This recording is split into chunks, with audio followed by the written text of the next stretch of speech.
what can I get started for you today? Bananas away, regular?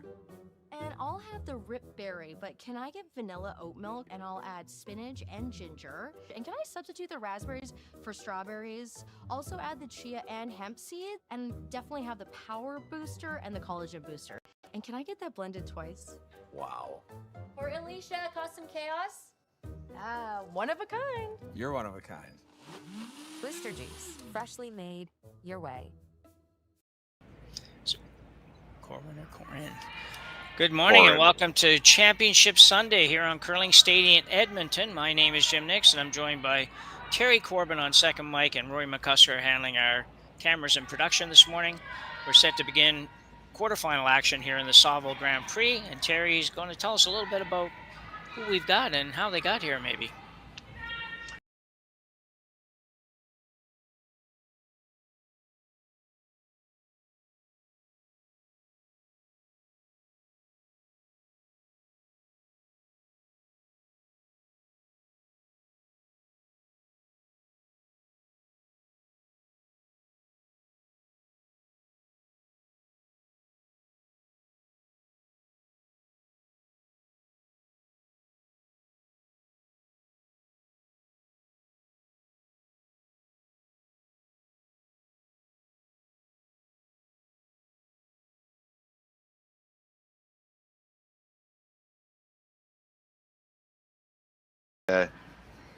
Shuzinski, Nikki Kaufman, as mentioned, Corwin Brown, and Caitlin Laws. So the winner of this game here is going to advance to the semifinals, and they will play the winner of Cameron and Laws. And in the other quarterfinal matches, as mentioned, Cameron versus Law, we have Sturmey versus Park and Wang versus Reese Hansen. You needed to be 3-1, Jim, to make the playoffs. Yeah, that's to be expected. We just talked about that yesterday a little bit. You might sneak in every now and then at 2-2, but not this weekend for sure. And actually, too, Terry, the GIM team, was looking at those scores and everything. Corryn's going to have to be pretty good. Brown team's going to have to be good today. They've hammered everybody basically so far, with the exception of Caitlin Law's game was 7-5. I don't know what the line score looked like, but that was 7-5. But the other games were like 7 and 8 point spreads. So. They're obviously on fire. They've been here for a couple of weeks. They played last weekend too, losing the final to Anderson. The Saville shootout. Yeah, they won 7-0, 9-1, 8-1, and then, as you mentioned, Caitlin Laws 5. It was a 5-2 game. But yeah, they've been firing on all offensive cylinders. Absolutely, yep. So good start here for both teams. Brown threw up the center guard, and Brown went around it, froze. Or the other way around, maybe it was. Got to get straight in my head here. Whatever. We'll have a look at it here in a second anyways and see who's sitting what. This one's going to have to curl a whole bunch. Yeah, it looks like it's going to just chop off. Oh, no, I mean, good weight. Yeah, yeah, go ahead. Go ahead. That was a pretty good start. 3 rocks, everybody basically on the button pretty close, and draw weights there. So yesterday when doing the GIM game, their weight was fantastic. They gave their opponent nothing.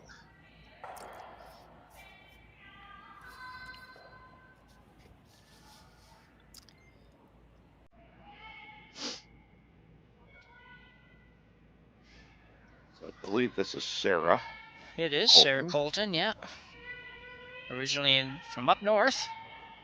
Played for a number of years out of Yukon Territories. I'm not sure which, but I think the Territories. But skipped a junior, had a pretty good junior career actually, and has now become, I believe, a lawyer and moved to BC and maybe even got married somewhere along the way. If she didn't, I apologize for that, but I think she did. So. It's always easier when they keep the same name, except for the fact that you don't always know for sure if you're. That's right, yeah. What happened, yeah. When the name changes, you might not know who they are, but you know they at least got married. It's like, well, I don't know what her original name was, but.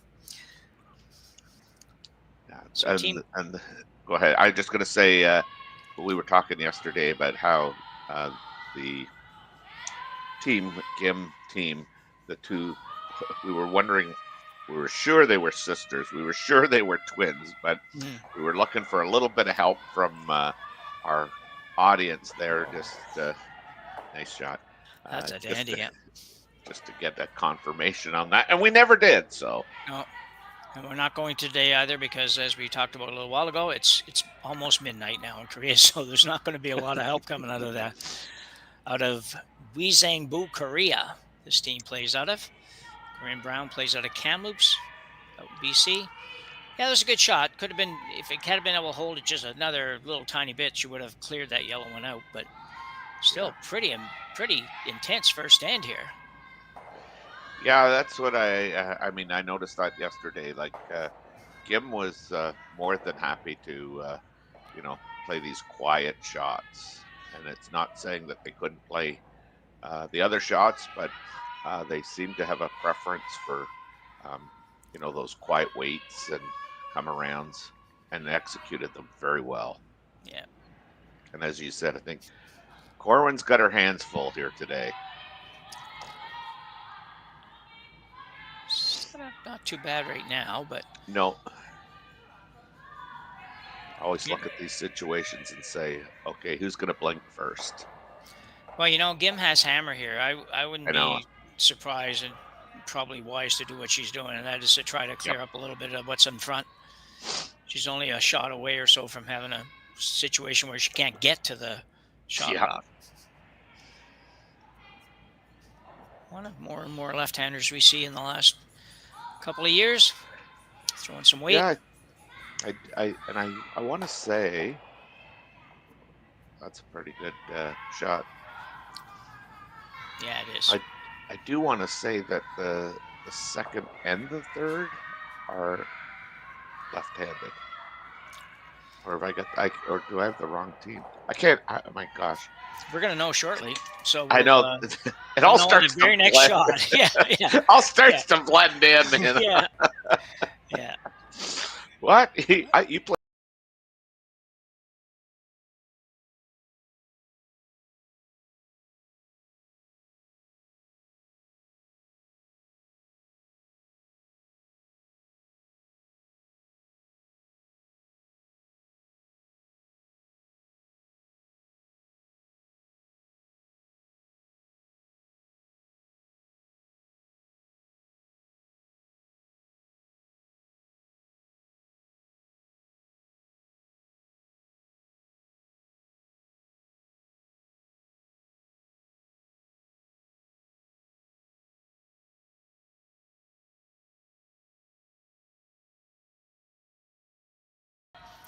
Yeah, she's been in the Scotties, and she's a solid player. She was I knew her, I didn't know her, but I've got familiar with her actually in CISs when my daughter's team played in the University Playdowns, and Corryn was there, and we played against her, and some of the players stayed with her for the longest time. I don't know exactly who was who then, but good player, and fairly intense enough, and seems to enjoy the game a whole lot. So she's had some reasonable success. Not sure it's going great so far this year, but she has Jim Cotter, I think, coaching them this year, and everybody familiar with Jim would certainly know that he comes with a credential that is all well-rounded and will help with almost every part of the game. And if that's assuming I have that right, and I think I do. Is his daughter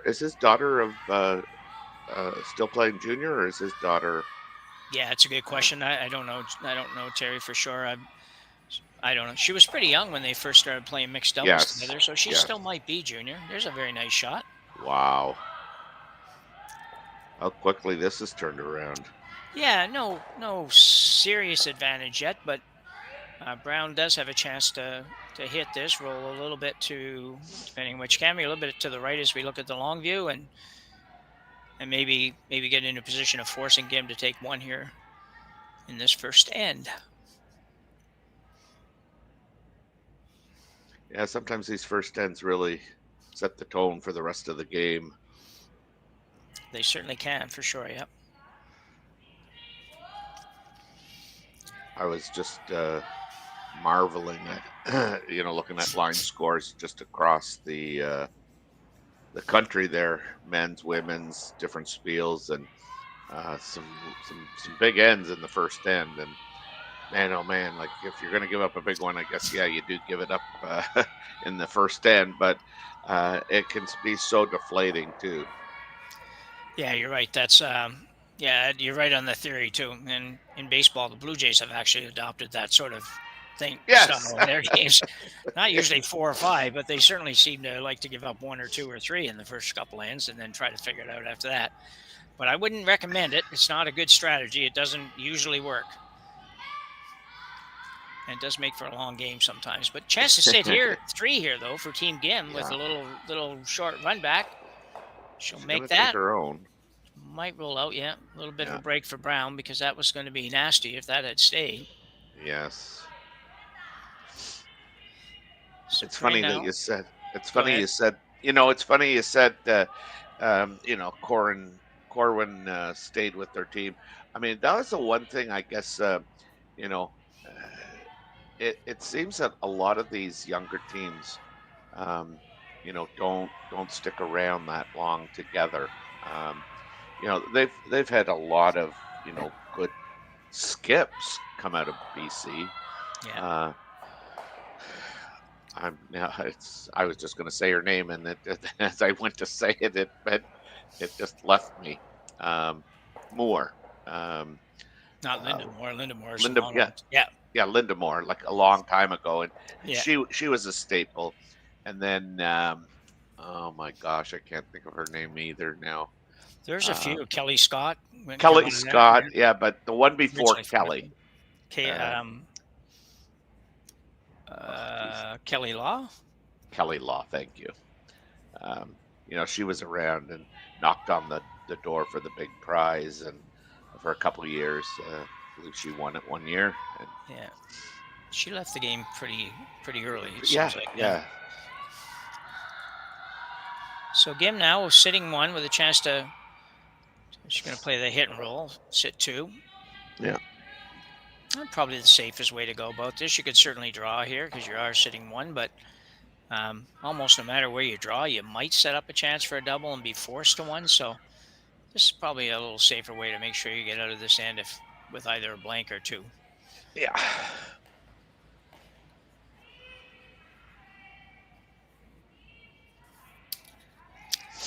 So Team Gim, looking at the numbers here, Team Gim is actually ranked 6th in the world right now. Yeah.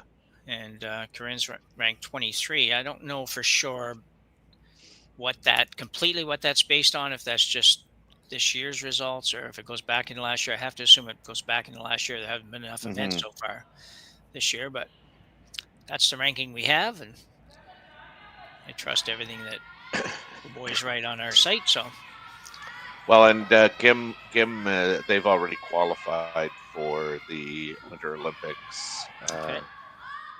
So they will be there. Nice shot there. So Corryn now has to think about playing a hit on the back one, maybe try to roll a little bit, or maybe going for the double. I don't think the chances of making a hit or roll that she can't remove are very good. I might take a shot at the double here early. What are you doing, Terry? You old draw master, you. Yeah, well, no, I'm eyeing that double for sure. Yeah. All and right. you're going to have converted. to talk me We've out got of him it. converted. Yeah, we got you converted. Awesome. Well, you said yesterday you could still throw it pretty hard. So, and yet this one could use, if you were playing the double here, you could use a little bit of weight on it. And Corryn's going to opt for the hit and hopefully roll behind that. And if she makes it perfect, it could be difficult for Gim to remove. You'd like to, if you're going to roll anywhere but dead behind, you probably roll a little more than less here, Terry. I think probably I'd like to force them a little bit out to the wings to play that come around hit, maybe. Yeah, Hit it and first. in playing this, I mean, I think you ideally you would love to, kind of sneak that thing underneath there, but you just don't want to leave the exact same shot. No. She might be real close on this. She needs to curl a little more. Not quite enough. Yeah. Nice try, actually. Just needed about another half, maybe an inch of curl, something like that. You can just see by the way they played this whole end, though, that you know this is why they're kind of undefeated and they're really kind of trouncing some of the teams. Yeah, They've just executed steady. really well. Yeah, super steady. And we see that from a lot of the Asian teams.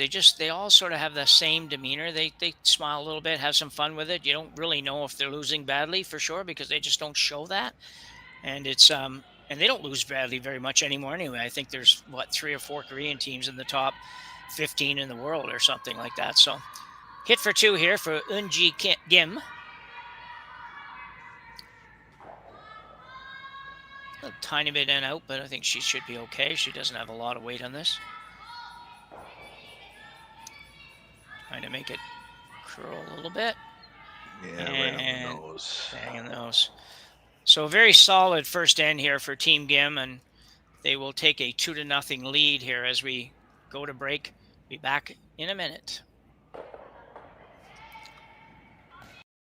Hey, Ben, what's the odds?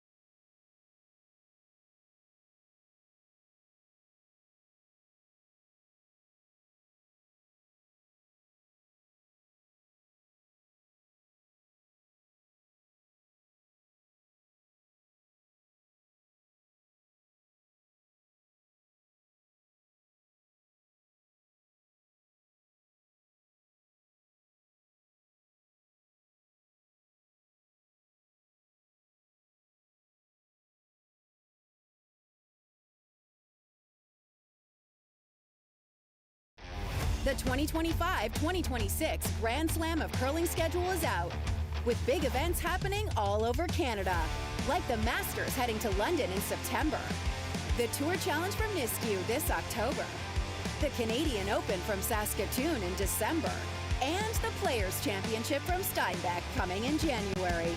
Early bird weekend and full event passes on sale now at gsoctickets.com. Let's rock.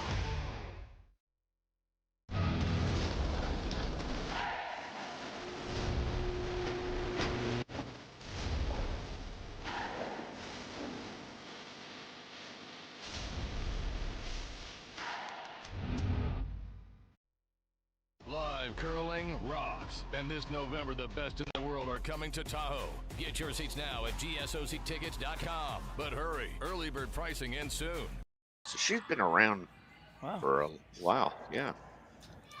So we're back, and Inji Gim put together a pretty solid first end, Terry, to manufacture a 2. Very solid.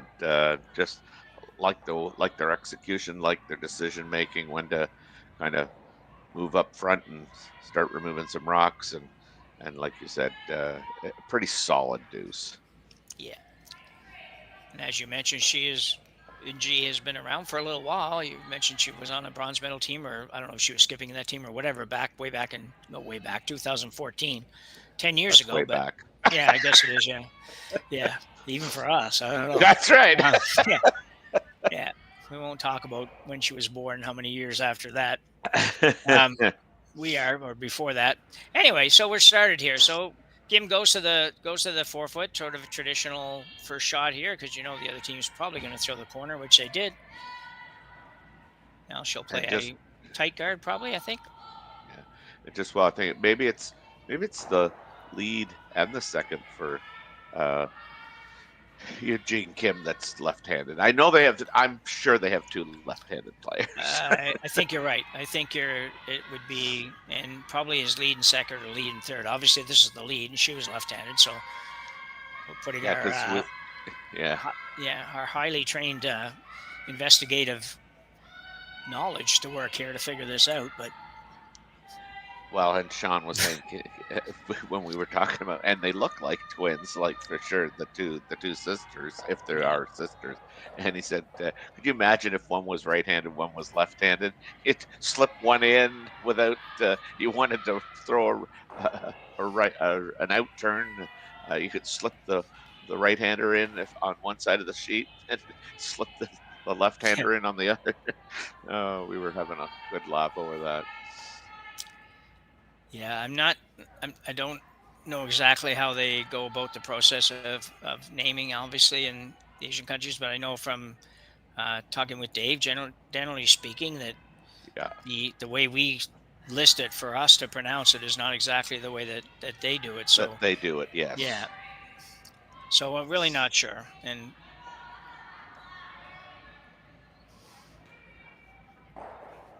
so a good start for both teams here.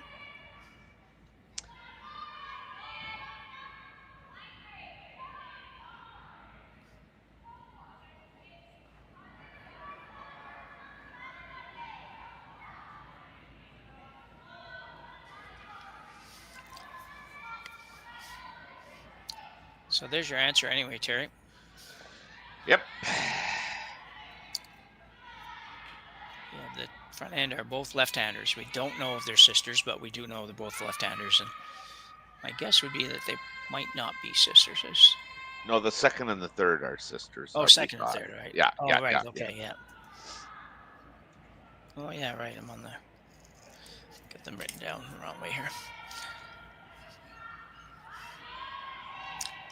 So Corryn Brown will now try to play the freeze, the yellow freeze on the red in the 4-foot. Not a lot of room to work there, but if you can make this one good, you can be in a pretty good position. The degree of difficulty, I think, for shots like this is extremely high. And I mean, if I'm kind of making a comment towards Corwin and her team, it would be, let's try and keep this as simple as possible in the early ends. And I wouldn't be, if I'm Team Brown, I'm not overly upset if I can throw these rocks up and down the sheet for 4 ends.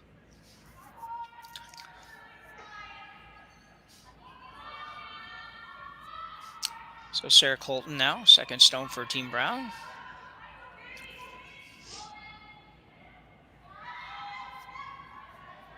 And this Brown team, I mean, we've talked about briefly that they've been to the Scotties and all that stuff. So, but last year was their first really good year. They advanced to the playoffs for the first time. They had a 6-2 record before the playoffs. And this is the identical team that went to the Scotties last year. Yeah, I think pretty obvious that they are probably the top dogs in BC women's curling right now. Not that they can't be beat, but they certainly are the team we see and seem to know the most about. We've got some other teams in BC playing here that are really solid, but it can take a lot to dethrone them, I think. That's a very nice shot. Very, very well done, yes. So the question now, without hammer, do you want to try to run that back? And I think that's probably not a bad option, to run the red on red and get rid of something here. No, she's going to opt to guard. Yeah, I'm playing the guard as well. I like that. Well, it's nice sometimes to just stay on offense. And you have a little bit of help from the setup on the other side, so you don't really, not quite as simple as it might look, but.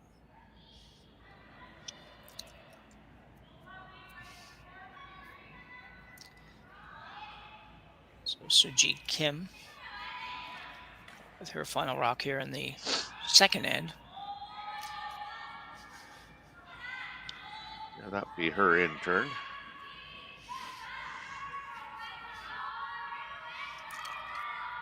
We're really trying to carve this thing over, and they've done it. That's a good throw. Just about where she wanted it. So Brown now will run something here. Yeah, she has to clean this up a bit. Ideally making this double peel here. Yeah. Red on red. Yeah, because you could run it straight back. You'd get eliminated rock, probably sit whatever, 2, 3, 4, but you still may never be able to get at the shot rock. well done. I like this gal's throw here. Yeah, That's that was a cool. really solid throw. The former junior skip. Smooth and real. I call it a tight release. And explain that one a little tiny bit. Well, I mean, she holds like there's no rock movement until she gets ready to throw it, like with the handle. It's just like Okay. I don't know why I call it tight. Okay. Well, that's good enough. Didn't know if there was something that. No. It's just like figure. she holds it and nothing happens until Yeah. she's ready to release that. Team Gim just continues to pour the pressure on Corwin. Yeah, I think it's really a tough situation for Brown now. I think she's got to jiggle them. I think so too. You could play it with not maybe tons of weight. You'd have a couple of yellows around, but you're still going to be the Gim team is going to be sitting better than you are. I think by the time this is all done.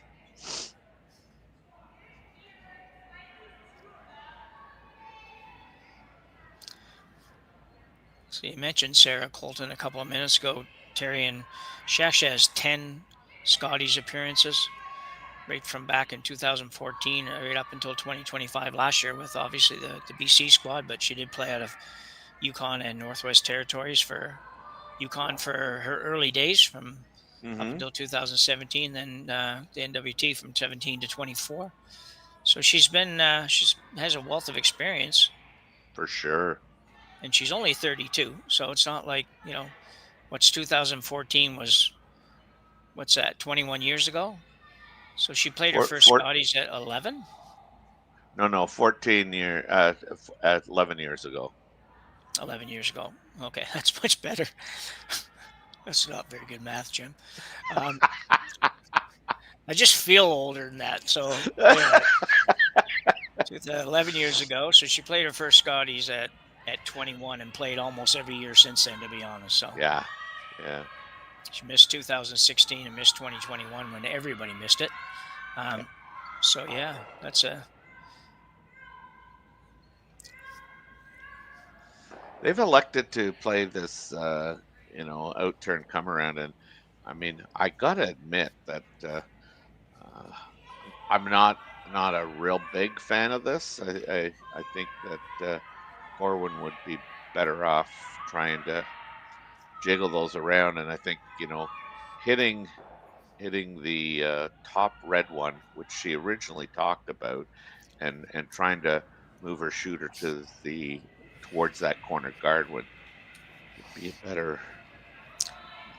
I would agree with that. This stage. Yeah. You end up with shot rock, but it's accessible. But you end up with whatever number 3 or something like that as well. So you have a little more happening. I don't know how this ever translates into a deuce for you. And by the way, one last comment on Sarah Colton. I was right that she is married now, but I was wrong because she's not a lawyer. She's actually a doctor. So good for Sarah. So you wonder how they, like in a profession like that, how you can get away as much as she is to curl in all these events. Yeah, I often wonder how anybody in any profession gets away as much as some of these people do. Yeah, but true. If you say you just use up all your vacation, I get that. But man, every cash spiel now, practically the big spiels start on Tuesday every week. It's and you got to get there Tuesday or Wednesday, so it's a lot of time. It's a big commitment. Now we can't claim that all of our curlers now work for a living outside of curling either. There's a number of them that really do not, and we're going to see more of that probably if this professional league that they're trying to get going at the end of the season takes off at all. That remains to be seen. I'm very interested to see what happens with that. But so Team Gim here anyway is going to play the yellow on the red and get rid of that. See, to me, that's just well thought out too. Yeah, that's a pretty lonely yellow there right now with 3 to come. Yeah. Very, very accessible. Do have a chance to sit 2 though. Playing a freeze. Make sure it doesn't over curl on you here. Yeah. The nice thing, if there's a nice thing for Corryn, though, it's that the reds certainly line up on her yellow, but they also, if you can get something behind there, the yellow doesn't line up on whatever you get behind there. So still might work out. Aaron Pincott. And away from Aaron. Would seem to think that she's got a lot of weight. She feels she's got a lot of weight, I think. I'd like to go on this, I'll tell you. Like to carve it. Yeah. Just the weight is not. I think she's going to be fine. She's fine, yeah. Nicely done. She's probably a foot or two heavy, but that's a pretty good spot. So Gim is going to have a look here and see if there's a way that she can make the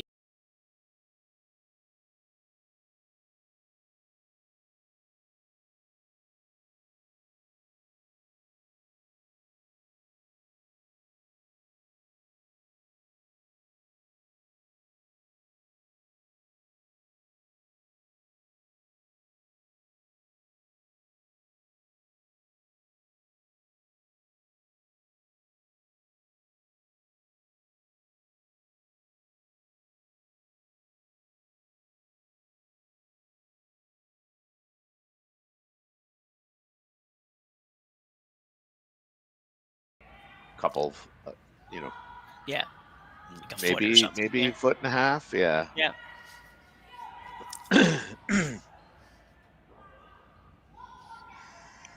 Yeah, it'd be 42 centimeters, I think, Terry, would be what we're looking at here for. Oh my Lord. That'd be, what would that be? That'd be, I don't know, 10 inches would be 25 centimeters. So 42 would be close. I'm still in the imperial, Yeah. the imperial stage. Minji Kim now playing a little hit and flop with this shot. She looks like she's got it just about where she wants. Might be going to overcurl a little bit. No. Wow. Yeah, that's really good. That is a nice shot. Yeah, and that might be exactly what she was doing. I think we both thought that she was maybe going to try to hit a little higher than that and have her shooter, have the red one stay a little closer to the center line and the shooter maybe guarded. But regardless, that's pretty darn good. Although I think Brown can get it. We're going to have another look at it. Take this, Tara. Yeah, no. So they're just trying to hit the high side to ensure that they drag that the red one that they're that was frozen. Just trying to make sure that it goes in the right direction, and it was never kind of going like we talked about. How many centimeters, Jim? You'll have to help 42. me out. That'd be 42. It actually rolled significantly higher number than that. But That's right. That's right. Yeah. Either way, worked out pretty good. I do think that they did let it curl a little more than they originally planned, but man, solid team here. So, but Brown does have a chance here to sneak this by and still stay for two. It's not easy, and I think you got to be not real heavy with this, but. She probably leaves a fairly easy double back, though. She might. And then looks at 4. They're only numbers. I know. This one's going to miss the back. This is a... Yep, it's fine. Man, I tell you what, that was a heck of a shot. Did it stay? No, it didn't. No. That's really unlucky, but man, that was so close to making that perfect. That was not easy to make that and stay, Terry. No, it really wasn't. Yeah. And I mean, they might be kicking themselves that they probably should have swept that just a tad bit more. But those are hard line calls. But I mean, at this really level, you've got to make those. I don't think Team Gim ever takes on the double, but I think you just try and nose this and sit 2. Yeah. It's one of those that you might make the double by accident here, because if you do try to, you try to get a little. I don't know what turn she's going to throw. I assume she's going outside in here, but if you do get a little bit of an overcurl on nose, you might make the roll and the double both, and that's right. That's right. Yeah. And I think they're playing roll kind of all day, but yeah, they did indicate that. You got to be a little careful. You got to be a little bit safe here. You don't want to overcurl and jam it on your own or something like that. So you might err a little bit on a heavier side than what you really need to make the roll. But we'll see. These teams seem to just like, well, this is what we're going to play, and we throw the weight to make it, and we don't need to talk about what might not happen. Oh, wow, yeah. I mean, It's obviously going to be close. yeah, it looks like they got this perfect. And rolling underneath it, yeah. Very nice shot. You can see what we were talking about, though. If that curls another inch, it's buried and makes the double. Exactly, yeah. Either way, Corryn's got not a nice situation here. Really, the shot here is to probably draw. She doesn't look like she really wants to. No. But man, I don't. Oh, she's playing this for 2. Sorry, Terry. I never even thought of that. I would think so. Yeah. So now I agree that this is probably the shot. It does risk. You do risk being down 3-0, but it's not any more difficult probably than the draw right now. And if you make it, you get 2. That would be a heck of a skip's deuce. For sure. I mean, this is pretty thin. I'm gonna say a quarter by the looks of it.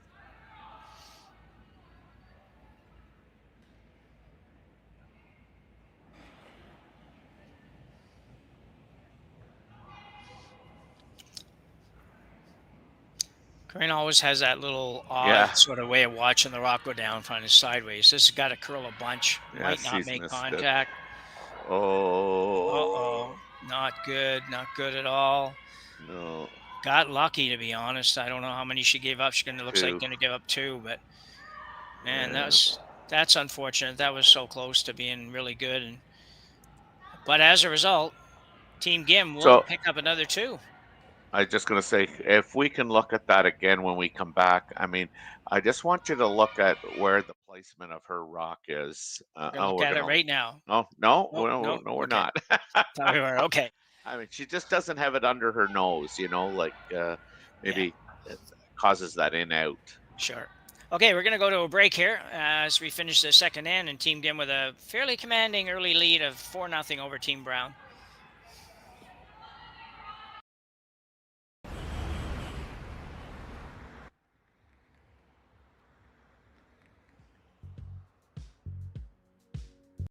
That's life.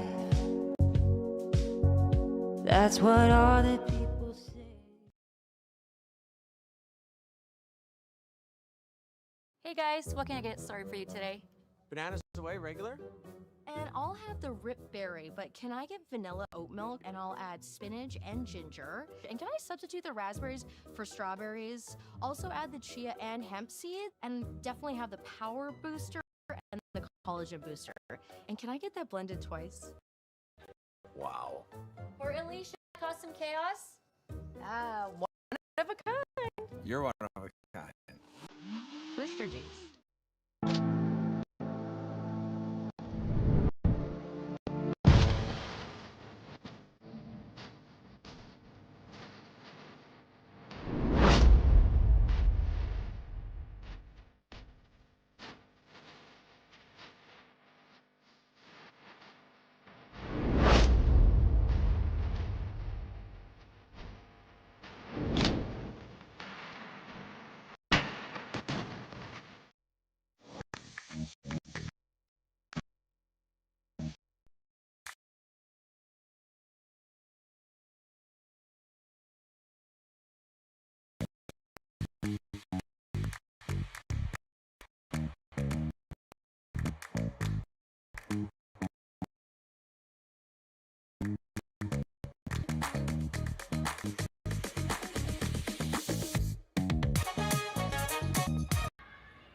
Handily 7-0. 7-0. Yeah.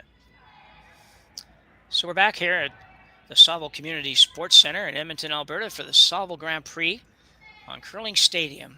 Terry, another big deuce for Team Gim in the second end, taking a 4-0 lead. What does Brown have to change or make happen here to get back in this? Well, I mean, she's got to be all in now. I think I just, the way this Team Gim's playing is they're absolutely on a roll. They're throwing it so well. Again, I just wish Corwin would have, kind of throwing it up and down the rink or up the ice, up and down the ice for a couple of ends. Let all our team get maybe into a groove, not a whole lot of difficulty.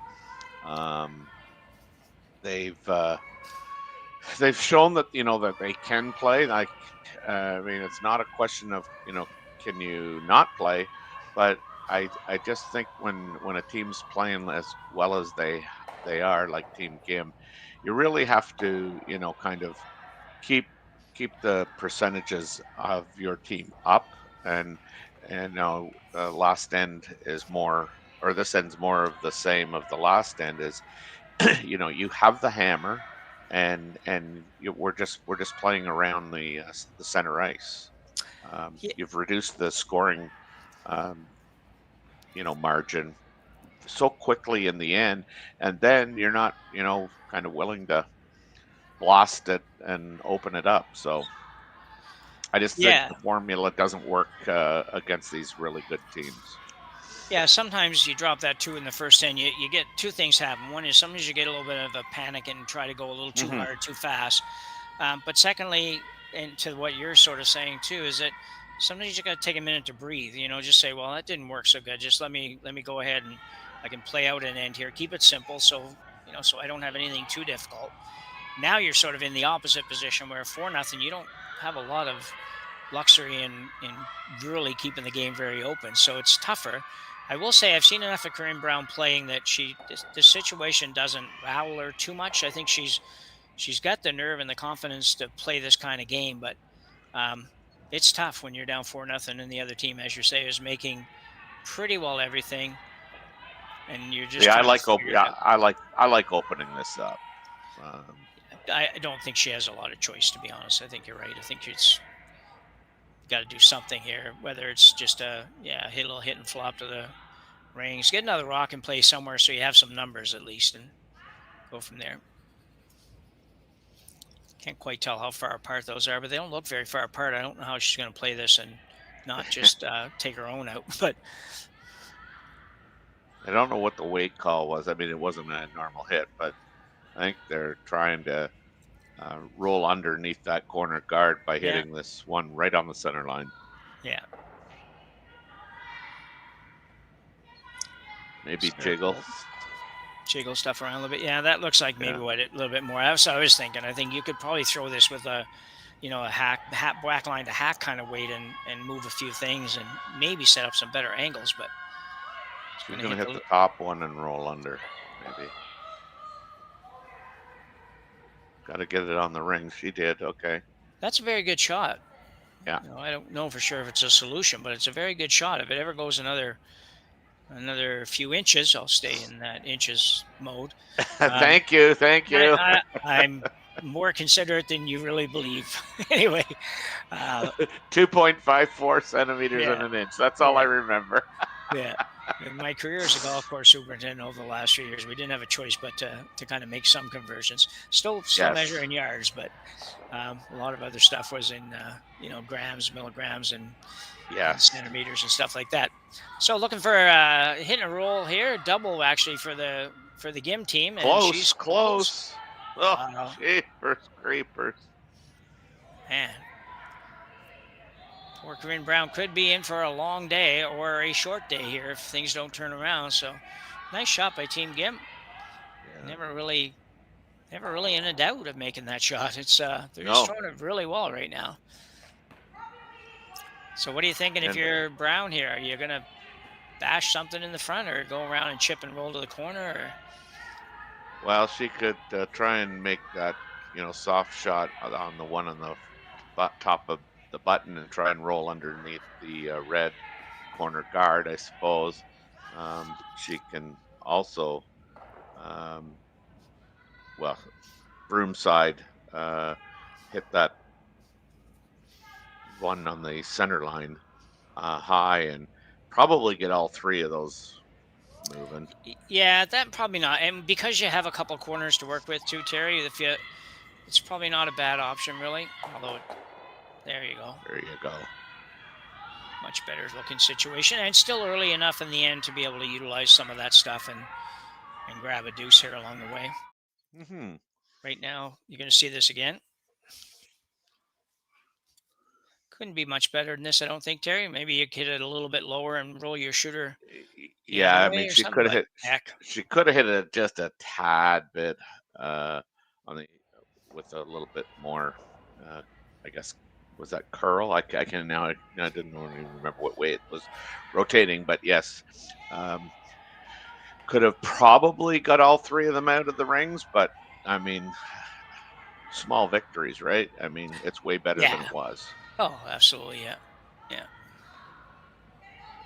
And on that curl thing, Terry, I mean, that was solid 2.5 minutes ago. They can't expect us to remember things out, that are from the past all the time. So Exactly. yeah. We have to help entertain ourselves here this morning. We're just it's a very early morning game for everybody, and for those of you watching, we appreciate you're here. And remind you that we are here all day. We aren't. Terry's here for one more game, but Curling Stadium is here for both the semifinal round and the final round. And please consider making that part of your day, watching some of the best women's curling in the country and beyond the country. That's right. Yes. So Dean Gim not playing any defense here. They could have considered hitting the yellow one, but they're like, well, we got this going pretty good. Why don't we just put it in the 4-foot behind that one, which they did. A little deep, but yeah, and I think this gives Team Brown an opportunity. It does. It's probably not where I would have gone with that, but I mean, like you say, I mean, everything's working. So for Team Gim, so keep going until it doesn't work. Yeah, this is one of the situations with Team Brown that they have to make this, Terry. Like it's got to be.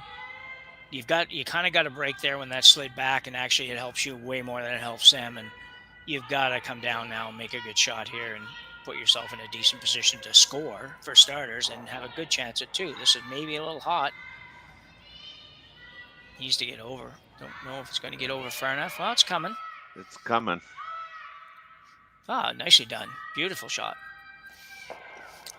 And Pincott, really nice shot.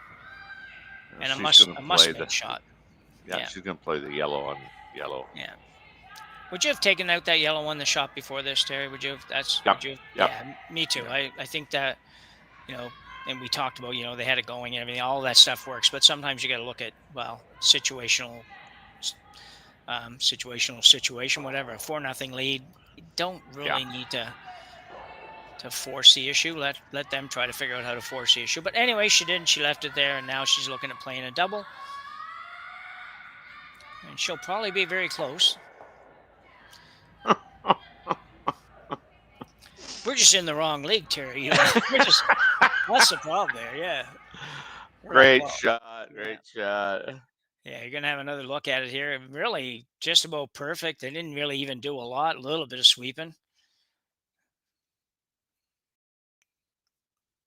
Yeah, I guess a fair bit of sweeping, but still, great shot. Yeah, I just, I mean, I always preach to the juniors that I've coached, let's not help the opposition. And I think, just where Gim placed that rock, that was helping the opposition, but then you turn around and go, well, no, we're not helping them. We're helping ourselves make doubles. Yeah. Oh, unfortunately, Aaron comes up short on that. Made a nice one on the first one. That one there short. And another problem for Corryn Brown. She's doesn't have a ton to work with right here. Suspect that judging by the way Gim played her last shot, she may well come right around that. I wouldn't be a bit surprised to see her do that. I would have thought they might have, run the red into the yellow myself, but. Yeah, possibly. I guess it carries a little tiny bit of risk if you ever hit a little high side or something, and high or low, whichever way you want to look at it, and drive the yellow on the red, then you're doing what you just said. You don't want to help the opposition. So a lot of discussion here. I think now talking guard. Yeah, I don't think you could hit the red onto the yellow onto the red. Oh, okay. That's, It doesn't look like it on the long view. On the overhead, it looks like it could possibly happen, but it would Oh have to yeah, be, no, I mean, yeah, it could, yeah, but- very unfortunate to make that happen for sure. And not only that, they haven't missed a shot yet today, so they probably weren't going to do that. yeah, good point. Looking for a very, very tight guard, thinking that Corryn think- Brown's not going to have much choice but to play a draw here. She Yeah, they're might- taking away that intern draw. Yeah. The only problem with this at all is that if Corryn does switch it up, which she probably will, and play the tap on the red one that we were just talking about, tap on red and yellow, not an easy shot, but if she gets it in there, you're probably not getting it out because there's going to be another rock out front here in a minute. But it's not easy. No. I don't see any much else, though, for her, to be honest, other than the angle raise takeout over there, slash it over, Yeah. but that looks really hard. I just Unji don't. Kim. I Yeah. see Go how ahead. she doesn't have that rock under her nose, like it's Yeah. it's off. It's A little off the it's shoulder. off her right eye. Yeah. and shoulder. Yeah. And so you'll notice her motion. She gets it there as she's like, and then she moves her hand towards the line of delivery. Yeah, I think that, you know what, I think that might partially be, and I'm just reading into this a little bit, partially a result of the way the ice conditions are now. Most of these international teams are playing Yeah. here as much as anywhere. And so unlike years ago when they played on, everybody talked about, well, they have ice that doesn't curl 2 inches and blah, blah, blah, blah. Now they're playing only on these kinds of ice conditions, and they recognize the fact that as long as you're not narrow on shots, you can probably make them work. And, to get them not to curl too much, sometimes you use that little bit of that popping motion out or whatever words you want to use to describe it. And I wonder if it comes a little bit from that, Terry. I don't know. That's a long way to big. No, I mean, yeah. Yeah. Well, and you see a lot of the players today. When they get in the hack, the rock handle is like north south, and they come out, and then I call it gearing it out to the broom. Yeah. And when we teach it, it's like 2 o'clock for the out turn if you're right-handed, 10 o'clock on the in turn. And so I know I've done curling clinics even 2 years ago where people have said, like, why 10 and 2? Like, look at the pros, or they don't do that on TV. And it's like, okay, well, that ice is swinging 6-7 feet, and the ice we're on is swinging 2-3 feet. Yeah, no, you're right. It gets harder to explain that for sure. When so many people now start with straight handles, and they actually, they're cranking it over there basically compared to the way we would ever think of teaching before. So this is a draw. I thought, as you mentioned, she might play the tap, but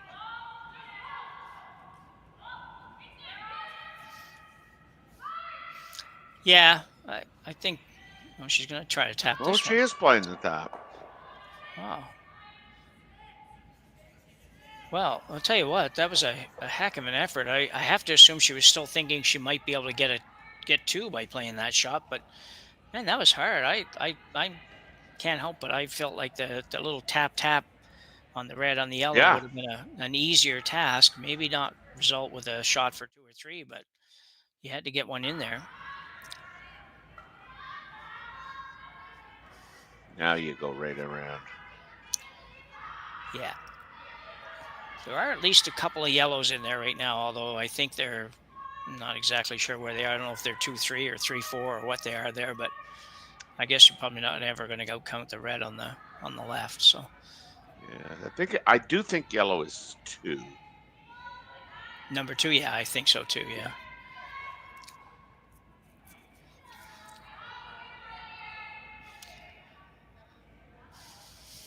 Uijeongbu Kim now with her final rock here in the third end. Pretty pleased with the way the game's gone so far. We'll look at coming right around here, and if she puts this in the right spot, Corryn Brown's going to be in been a heap of trouble with not much to work with. So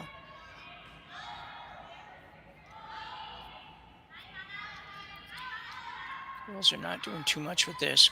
Okay, here we go. Touch might be a little heavy at first, but not so much. So it's curling pretty hard, lots of room. Curls so hard there at the end. Looking for a little bit more of the house than she's going to get, but still pretty darn good shot. Second shot. Is there a possibility of a triple for 3 here? There is. There is. Wow, that would be a dramatic change in things, wouldn't it? Mm-hmm. A really hard shot, though, we will say. First of all, triples are never going to be easy, but there's a lot of easier ones than this. So, but I think the bottom line is it's there, you know. Well, yeah, and really, other than playing the tap for 1, which isn't very easy either, this has the return on this is pretty big if you can make it. Mm-hmm. And if you make it, even if you make it and don't get the triple, I can't quite tell what it would be, but I think you're still going to score at least 1, maybe 2, if you make the double and roll over the top of the other rock. But yeah, I mean, it's hard to tell whether that one on the very back is 3rd or 4th shot. So we'll see. First part of the plan is to make sure you hit both these reds, and then see what happens, I guess. So final rock here in the 3rd end for Corryn Brown. Really needs this one.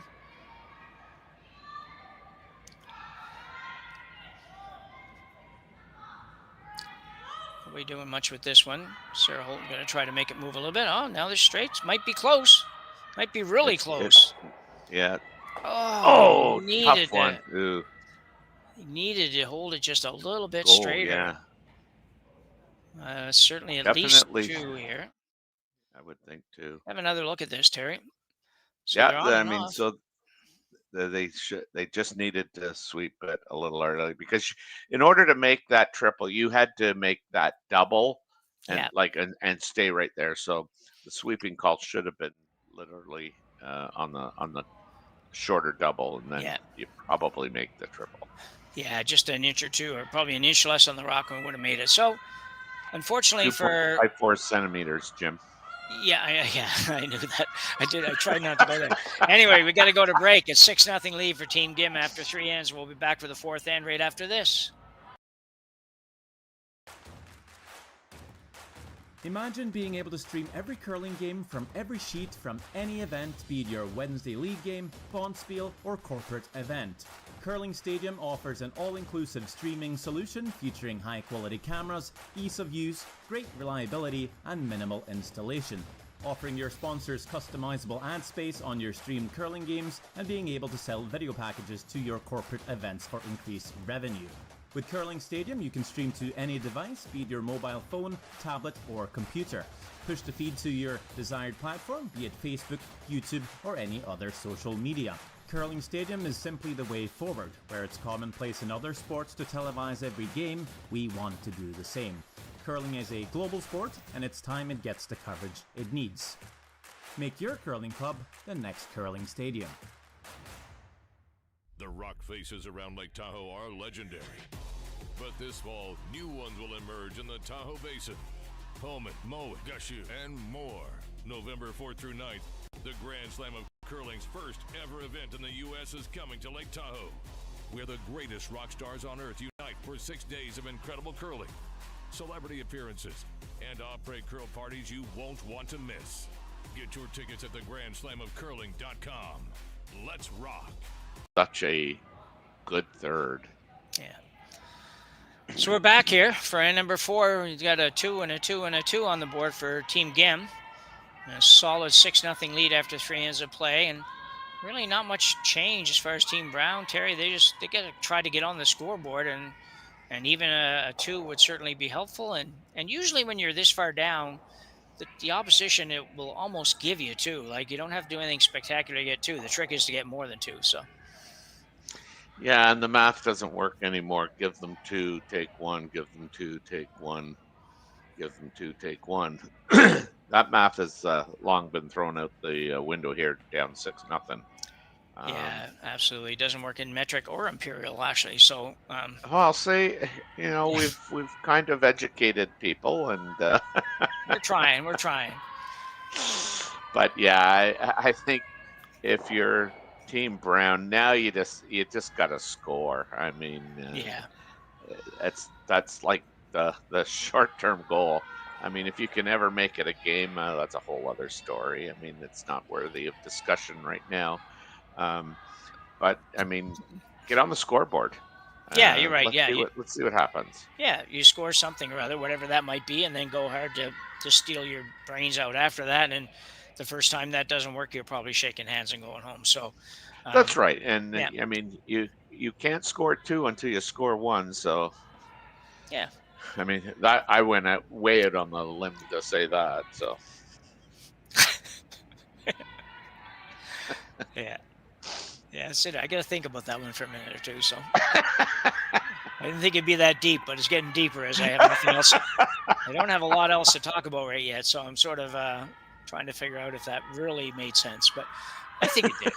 I'm giving it to you anyway, buddy. Okay. Well, we got the corner guards up for Corryn Brown. The team Gim and her team out of Uijeongbu, Korea, with a 6-0 lead. Yeah, I looked that one up before we started, and I wouldn't have never said it that way if I didn't look it up. Which is a neat feature, except for sometimes you get a couple of different sites give you totally different pronunciations, but everybody's in bed in Korea, so nobody will be writing to us telling us, that's not how you say it. So, well, I'm telling you, like all you have to do is look in the chat. It's full of I'm just guessing Korean individuals that are quite active in the chat today. Yeah. Okay. That's interesting.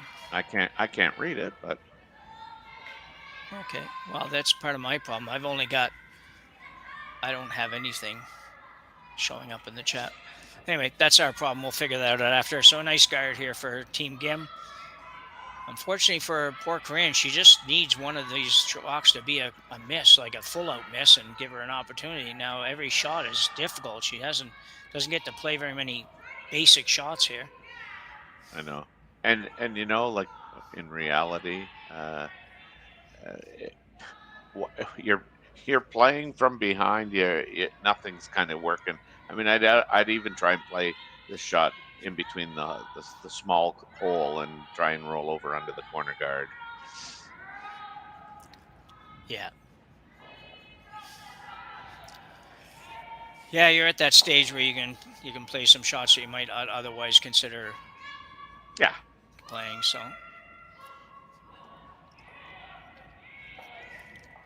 just gonna sneak this one by, trying to make some contact. It's not going to roll far enough, unfortunately, but it's there. It might cause a little bit of problem for Team Gim.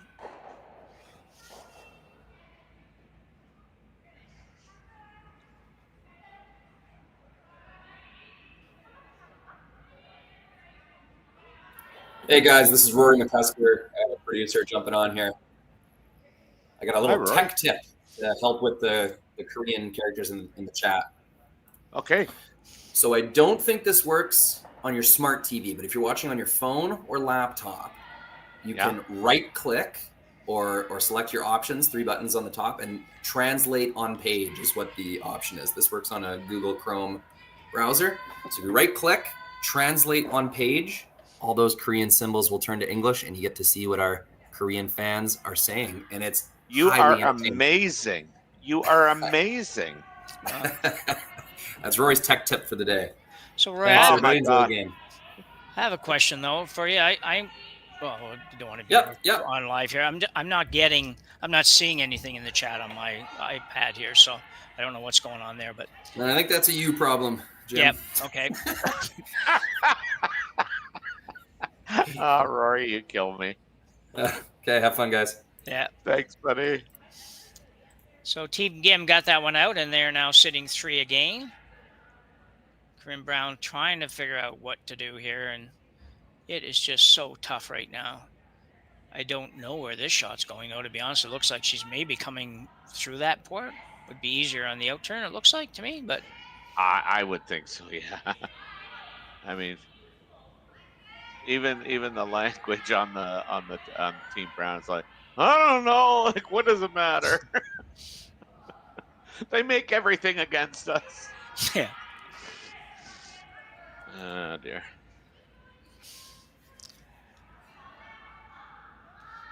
Well, yeah, Sarah's looking at another hit. His problem here, and I understand where Corryn's coming from, is that she really doesn't want to be playing a lot of hits, but just nothing seems to be working. But I still think it's an out turn through the hole, maybe a little chap and roll on top of the rock on the edge in the 8-foot.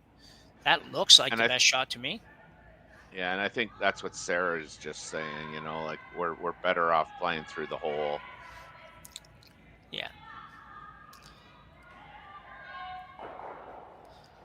Well, as we mentioned earlier at the start of this, the winner of this is going to take on the winner of the Cameron and Laws game, and Jimmy has mentioned there that that game is ongoing right now, and it's Team Laws with a 5-0 lead, playing the third now, end. Right? Sorry, 5-2 now. Yeah, playing the fourth with okay. Laws having hammer. So yeah.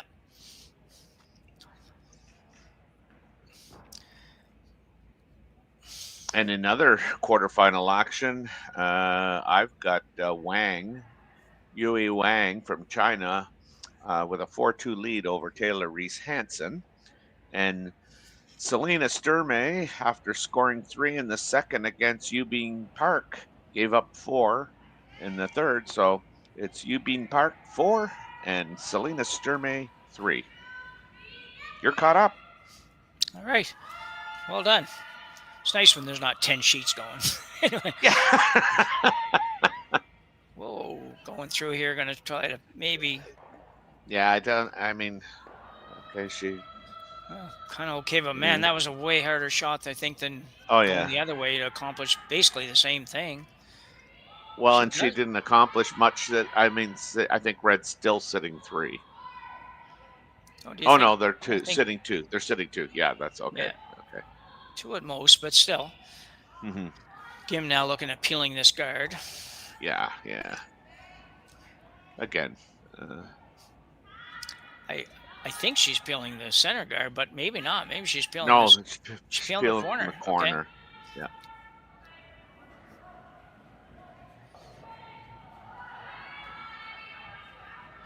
Yeah, technically so sound. Yeah. It's going to make contact here. We'll get rid of that. I don't know. I like Corryn's situation better now than I did with that one there, to be honest. Just play this shot in here, freeze. And, yeah, I know. She might be able to play herself into having some kind of shot for a multiple score at least. Might not be 3, but certainly 2. And they're looking for 1.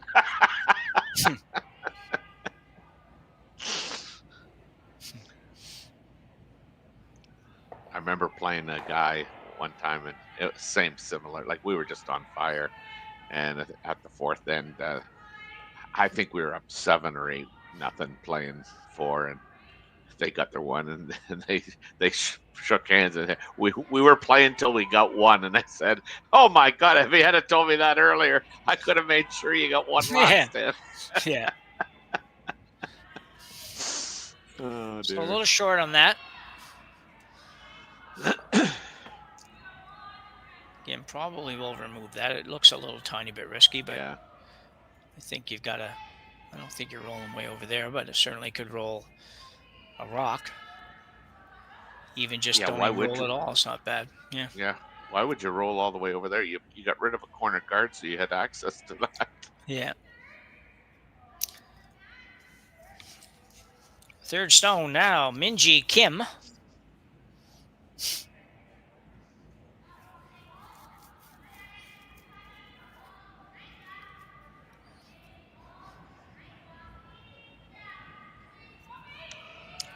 She's got it.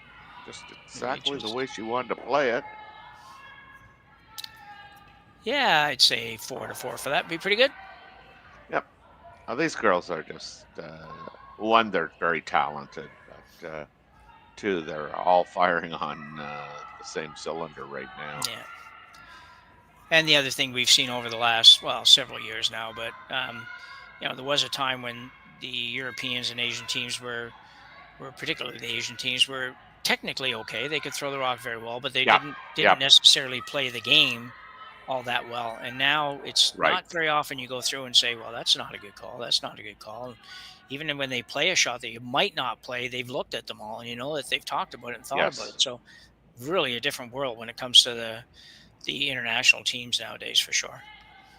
Yeah, their strategy has developed just like their, shot making. It's on a steep upcline. You don't get many anymore that are beating themselves through poor strategy. Exactly. Yeah. And missed shots. Unfortunately for Aaron Pincott, that's not going to do a lot of good. Yeah.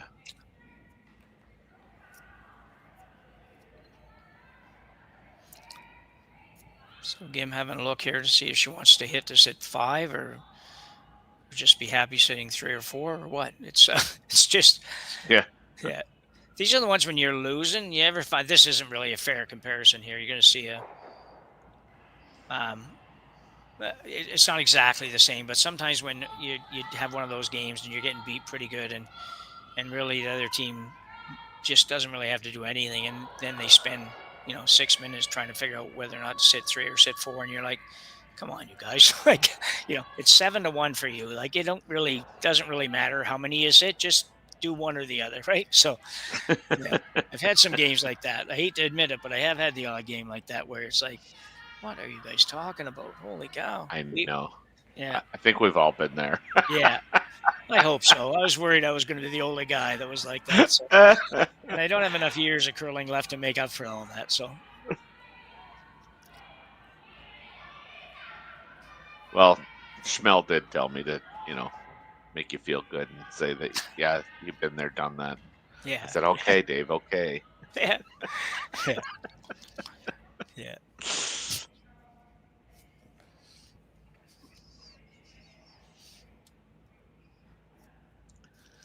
The old days. I remember when those days not that long ago when you used to go on the ice and know you're going to win like 95% of the games you play in the club without really even having to do anything spectacular. Now it's like, I kind of hope I make the playoffs. Anyway. Yeah. So Team Gim now, outturn draw, basically. A little bit of a shot in here. We'll see where this is going to go. She's going to come right on top of her. Oh, she's going right around. Holy cow, going right around to the back one. Not going to quite get there, but. Hey, Timmer, we're going to have to call that a miss. Yeah, I think you're right. Yeah, we'll put a little red star beside that. We usually save the red stars, like Buck Martinez says, for the good shots. But when that's right. Yeah, today I don't have any blue stars. I'm going with a little red star to note that the roof started to fall in here in this 7th end when. Oh my gosh. Corryn probably sitting 2 or not 2, but second shot maybe. I don't know. Is the yellow one at the back? It's hard to tell. Yeah. I think the yellow one at the back is closer than any of the reds. I think. Yeah. I do. Just let me check. I do too. So it's just for me. It's a question of, is it 2-3 or just 2? Oh yeah, good question. Well, just switch glasses here, so we'll tell you in a minute. Could we have the Jeopardy game theme, please, Connor? Oh, Connor's on the other sheet. Okay. He might come back if you put in a special request. So Jim Cotter now going to have a conversation with the team here on this timeout. It was interesting yesterday when Derek Samogalski is now coaching Kate Cameron's team, and Derek came on the ice, and he just kind of hasn't. I don't know how long he's been coaching, but at this level hasn't been coaching a lot. And he found himself standing in the 8 foot at one point, and very quickly realized, oh, I'm not supposed to be here. Backed right on out of it, but kind of forgot. Thought, well, I'm in the game. Put me in, coach. He's the coach. Yes. Anyway, Yeah. this is interesting, though. I don't, they might be trying to figure out how do we manufacture more than 2, or at least Yeah. 2, and it's not. I think if you hit this, I don't know. It's hard to if you make the double almost on the red, biting the button, and your own yellow. I think you're going to be sitting 2. See, I think the one on the center line that year, I don't think you can move that one. Unfortunately, they have to play this one because I think the red, if on the forefoot or on the button, it's going to come off either the red or it's going to come right back on the yellow-red combo there. My apologies on that. I was actually looking at the overhead where that long guard is not there. So it was much easier if you're playing that shot than it is. That's right. Make it now when they put that red rock back. So anyway, okay, yeah. One thing about it, they did a nice timeout. It wasn't like a overly extended lot of options. Jim, I think, just pointed out what he thought you could do, and the girls bought into it, which makes perfect sense. I was like Jim Cotter as a curler and as a person, and I've never met him personally, but he's very talented. So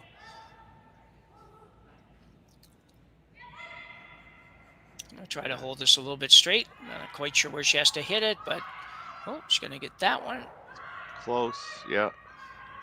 Well, I don't really know what the exact shot was, but a pretty good result, I think. I think that was pretty close to what they were trying to do.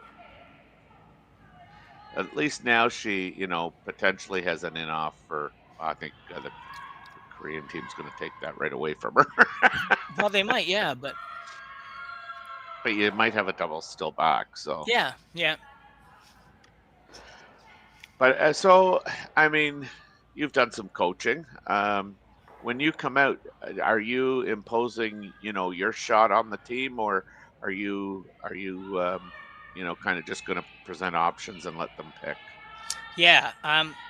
Well, most of the teams I'm coaching they just aren't quite at the, like in Nova Scotia, they're sort of in that, probably that 3 to 6 range as far as ranking in junior and stuff like that. So most of the time they want to be told. I get the sense they want to be told, but I will try. And I found myself over recent years, although I'm not doing quite as much now, I do ask. I said, "What are you thinking, you guys?" And we kind of go through that, and then I will tell them what I think, and let them figure from there. But that's always a bit of a dilemma. And you see both, like when Reed Carruthers comes out Reed comes out with it's like he's telling them. This is what you do, and he's coaching one of the top 3-4 teams in the world, so he makes no bones about it. Like he's coming out with an opinion, and that's kind of it. And and some other people, you go out, you're thinking like, I don't know what the point of you even being here. Sometimes it's like you're just tell me what you're thinking. Okay, yeah. You just reinforce their thoughts, but it makes me wonder something. So it's interesting. It's a great question, Terry. I don't know how you do it yourself. We'll talk about that in a minute. So the out-turn hit here. Trying to make the yellow go away and roll. She may not hit it. She did, but she took her ball. They're going to score 1 if she doesn't throw. Lie down in front of the hack. Well, I think they're going to score 3 here. They could score 3 maybe. I think they will. I think they just talked about that. She touched the yellow rock as if it is a third shot. Yeah, I think it is. Wow. So, out of absolutely nowhere, Corryn Brown has a chance to cut the lead in half here and actually play herself back into this. And it's with 4 ends to go. You never know. She has to stay here. You can't give this point away. So no, exactly. Absolutely needs to get the 3. I know at the start of the end we said you got to get 2, but when you have a chance for 3, you got to make this one, especially with being down 6-0. Yeah. Or in tennis terms, 6-love. 6-love, yeah. Yeah. Here we go. In turn hit for the 3. And I'll get that one started and then shift to her favorite watching position. Yeah. This looks pretty good. Will it over curl? It's curling pretty hard, but can't touch the yellow. That. Oh, she didn't. Whoa. Nice. It's a great shot. Have applause in the background. Yeah, that's me. Oh, I thought you had a fan base back there somewhere. So just looking at this, trying to figure out whether it's two. They're going to measure here for the third point. So we'll maybe try to hang in until the measure's up, and then we'll go to break. It's actually going to be the fourth end break. So I expect both teams will take a break.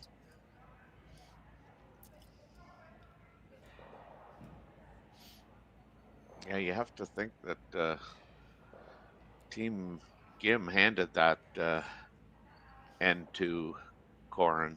Yeah, I feel like that, and I don't know what exactly they should have did differently, but they just, just kind of went to sleep on it, and all of a sudden, like I say, that three really came out of nowhere, admittedly, but still. Yeah.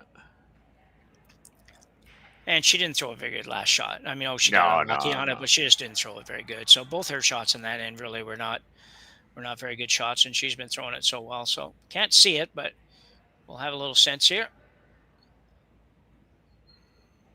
Oh, going to be yellow for sure. Yellow all day. Yeah. So we'll give them a half a second here, but it looks like a 3 spot, and we're going to make an assumption it's 3 until they get down to hang it up, and we'll go to take a short break and be back with you in a minute.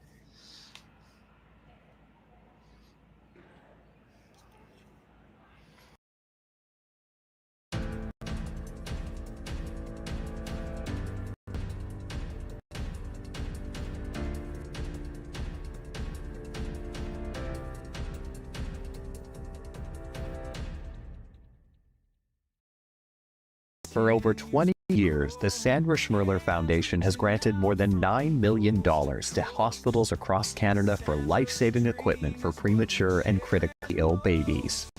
In the past 4 years alone, $4 million has been granted thanks to the curling community's incredible generosity.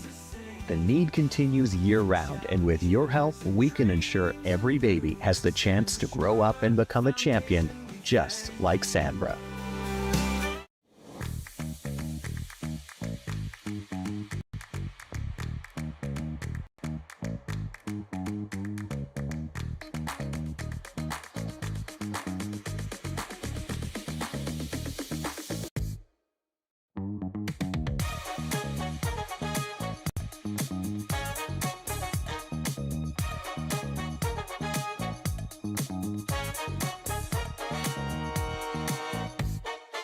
Welcome to the RockShop.net, the official store for the Grand Slam of curling.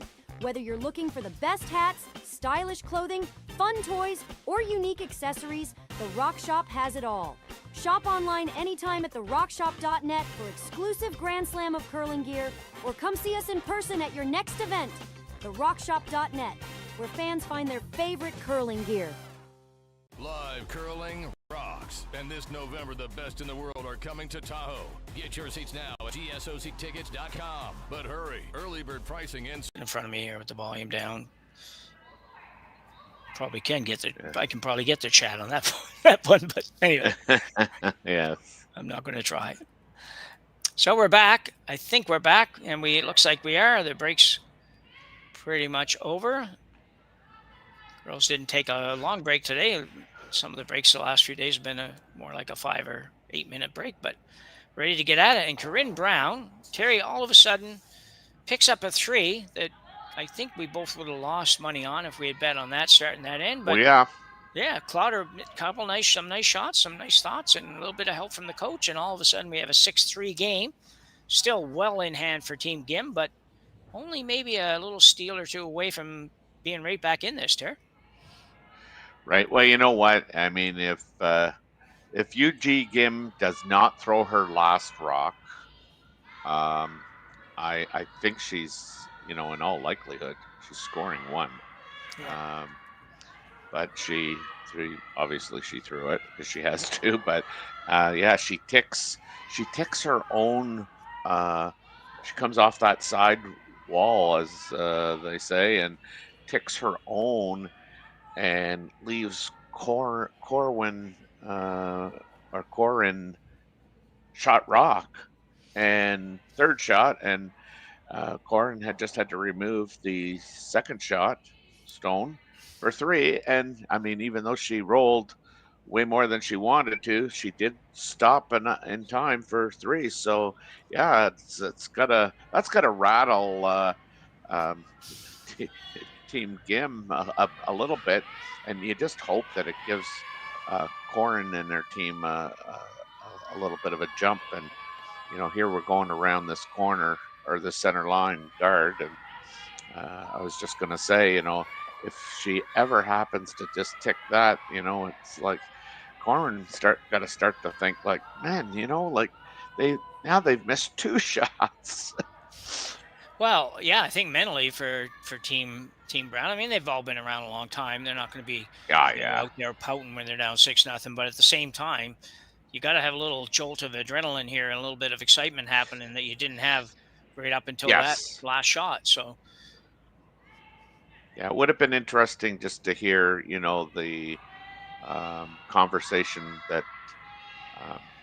Jim Cotter had with his with the girls. Yeah, wouldn't it? Yeah.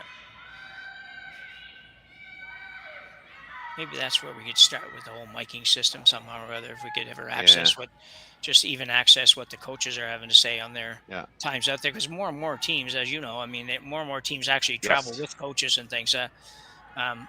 Which years ago you'd have the maybe 1 team, 2 teams that had coaches. Certainly none of the men's teams would have coaches, and you had to be one of the very, very top teams to be able to afford to have your coach travel with you. So for sure, it's expensive. That's like that's a 5th man, or 5th lady, or 5th individual. Yeah.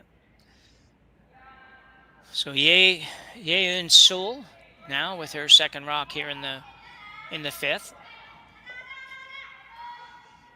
And really, the Koreans are still, like I said, in pretty good control of this game. Just have to not be as messy as they were the last time. They just maybe a couple of iffy calls and a couple of iffy shots, but I don't expect that to happen again. So now they're back to pouring it on. Yeah.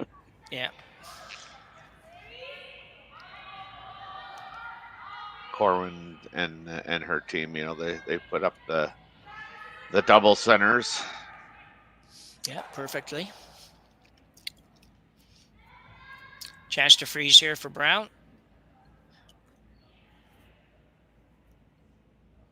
Like Sarah Colton once again.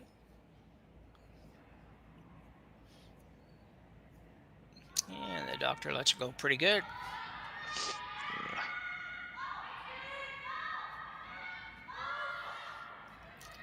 Sweepers put a little weight down on here, just trying to keep it moving the right direction, the right speed. Should be pretty good. Don't want to bounce off, Looking a little bit heavy for sure. Yeah. Needs to dop. Yeah. Yeah, it was a couple feet from being absolutely perfect, but instead it really gives the GIM team a chance to do a couple things. They could run these guards out of there. They could also hit that rock in the house and just flop and sit right there. 3 rocks buried. 6-3. I mean, playing 5. I probably run up and peel that. Yep.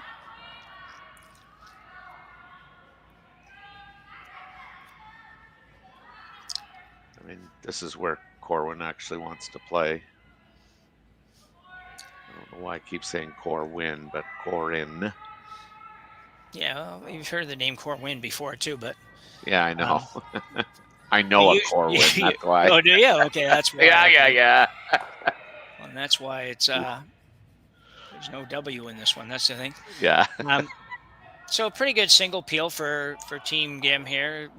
She was kind of looking for the double peel, but she'll take that. The challenge here for Corryn Brown is that what do you do here? Do you go another guard?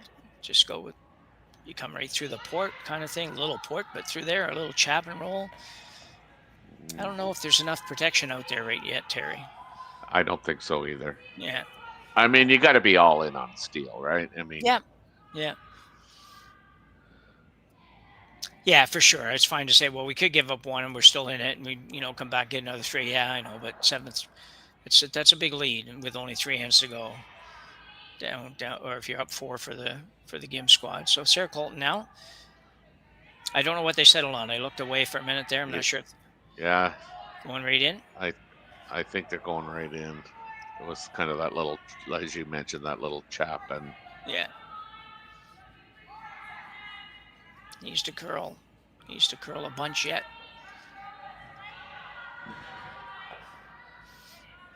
Well, not a bad spot though. I think. I'm still peeling that front, I think. Yeah. Yeah.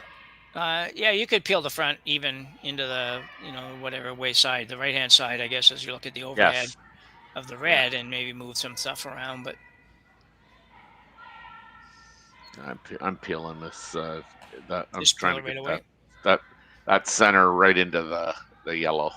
Okay. Like if I catch the yellow on the way by, that's great. But Yeah. I'm calling a straight peel on this. Okay. Girls going hard on this, whatever they want. Geez, are they ever? This is going to catch the yellow one. Yeah, that was what I kind of saw as a possible bad situation, but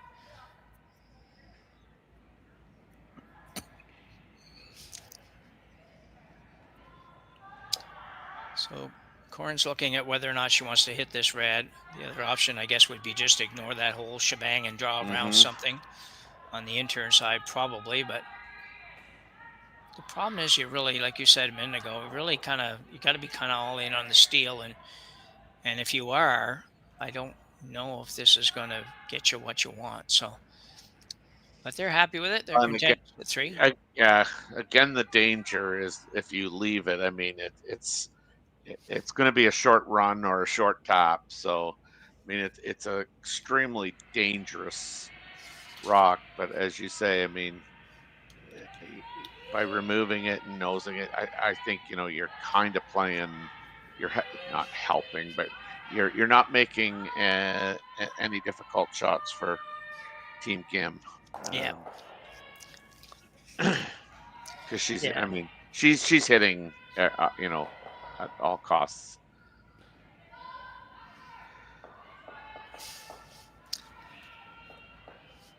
Yeah, I just don't see a lot of danger here yet for the Korean squad yet. She'll look at making a double here and get rid of a couple, maybe roll behind that guard. And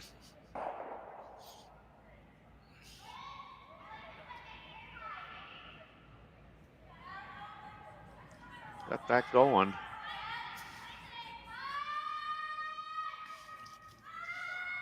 Might just get the one. She does. Yeah. She got that going a bit. Yeah, now I like this, especially. I mean, you could remove the red ones and catch it right on the nose, but I guess, like I say, I think you got to be all in on stealing, because that 2-1, 2-1, 2-1 math doesn't work. No. But it comes closer than it did before the last 10. Anyway. It most certainly does. Yeah. I have to get that little calculator back out and see. Well, maybe it does. Anyway, we're playing the draw here. I like the draw too. It's unfortunately going to be on the guard and short. Not going to do much really to help out the brown squad. And Pinkot's struggling a little bit. That really wasn't very close, Terry, to be honest. No, that was kind of a real big shot. Yeah.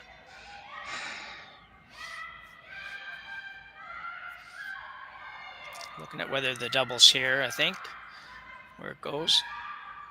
Yeah, she can hit the shot rock, and I think she's saying she can move the yellow one at the same time. We would need an overhead shot probably to see that a little better, but yeah, Roy might be able to pull that up. I didn't think she'd hit the yellow on the back side, but it looks like she will. There, you can see it there. Yeah, It's close. I think yeah. wouldn't you just take the easier double here? Hit I this would. one a bit Yeah. thin. Yeah. You spin maybe off the yellow. You might even spin up, like she says there. The other one, if you ever hit it a little too thick, you just go behind the yellow, I think, and I don't know. Well, there's no hole there, in my No. opinion. So No. yeah. Yeah, definitely you no can hole. No. Thin it. Yeah, you can thin it and over into the other yellow, and as you say, it might even, depending on how much you get of it, you could pop it up into the 8 foot there and behind everything.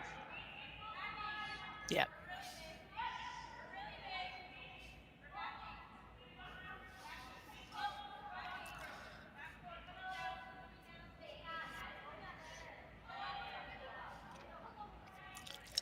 Yeah, she could hit and roll right behind the red, but that probably wouldn't be first choice. But you could certainly do that too. Just don't worry about the double. Just say we're going to roll the other way. We're behind a whole bunch of rocks.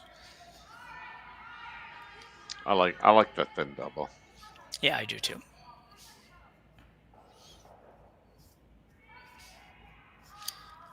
The only risk at all is you just hit it. You almost make it, but not quite. You hit it a tiny little bit too thick, and you go over and you don't end up with shot rock. Brown still ends up shot either there or back on the tee line or back of the 4 foot or something like that. So, but even then, you're not in a horrible position. But, so here it comes. Looks like that's what she had settled on anyway, hitting the rock that's half 12, half 8. Try to hit it, a quarter of a rock or something like that, Terry? It'd be probably close. Yeah. Half a rock, maybe at most. Half is probably too much. Half is too much, I think. Yeah. So a quarter to a third, somewhere in that neighborhood, and you should make the double and maybe roll right up in behind the guard. So it's on its way. Yeah. This is Minji Kim. Be real This has close. got some heat on it. Yeah.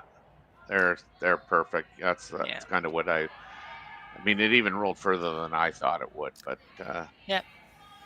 well executed. I think it was a great call. I see here again. I think you're right. Just gets a skinny piece of it too. But there was no hole there. I mean, to me, that wasn't like one of those high risk circus shots that you might play. It had a very high probability of a positive outcome. Yeah, I agree, and it was you didn't even really have to throw quite that hard because she bombed it. Yeah, that was pretty heavy. I haven't seen a lot of peels that thrown that hard, but so as a result, probably roll a little further. Yeah, ideally, you don't need to roll that far, and you have a little bit better piece of the 4 foot or something. But great shot, and it's your rock right out in front. So even if Corryn Brown buries this in here somewhere, you'll have yours. They're the little short 5-6 foot max run back. Pretty good situation, but. Yeah. From Corryn Brown's point of view, you do at least have something to work with for potential steal, which, you wanted to have when you started the end. So that's right.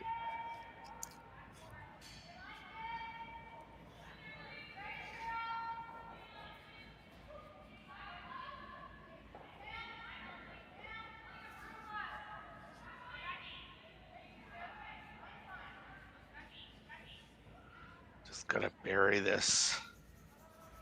Well, you may not have to be. Oh, that's okay. It finished nice. I think that's pretty good, actually. I think you distanced it a little bit, so if Kim decides to play the run, much harder than it could have been.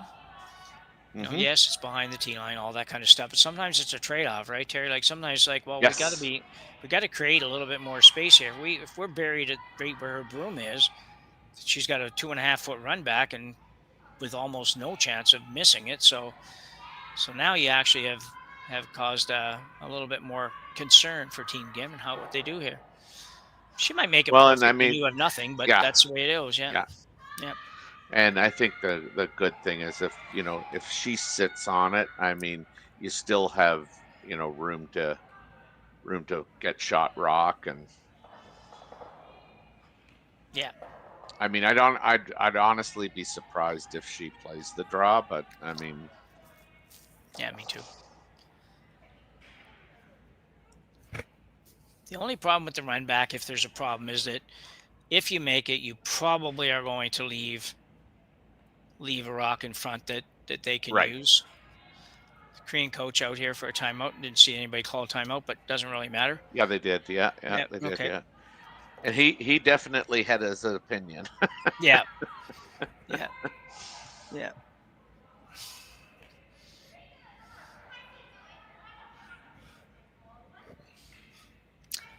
So the coach is on his way back, and the girls are just going to clarify exactly what they're doing here.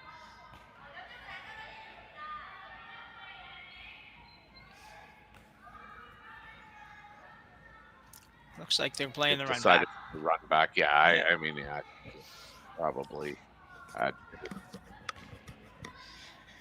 guess in a perfect world, you'd make this, but not make it straight back, yeah. right? Yeah. Yeah, right. Get the shooter to roll somewhere a little bit here, even though it won't be that much, but at least make it make the shooter roll a little bit for you. So Eunji Kim now delivering her first of 2 here in the 5th end.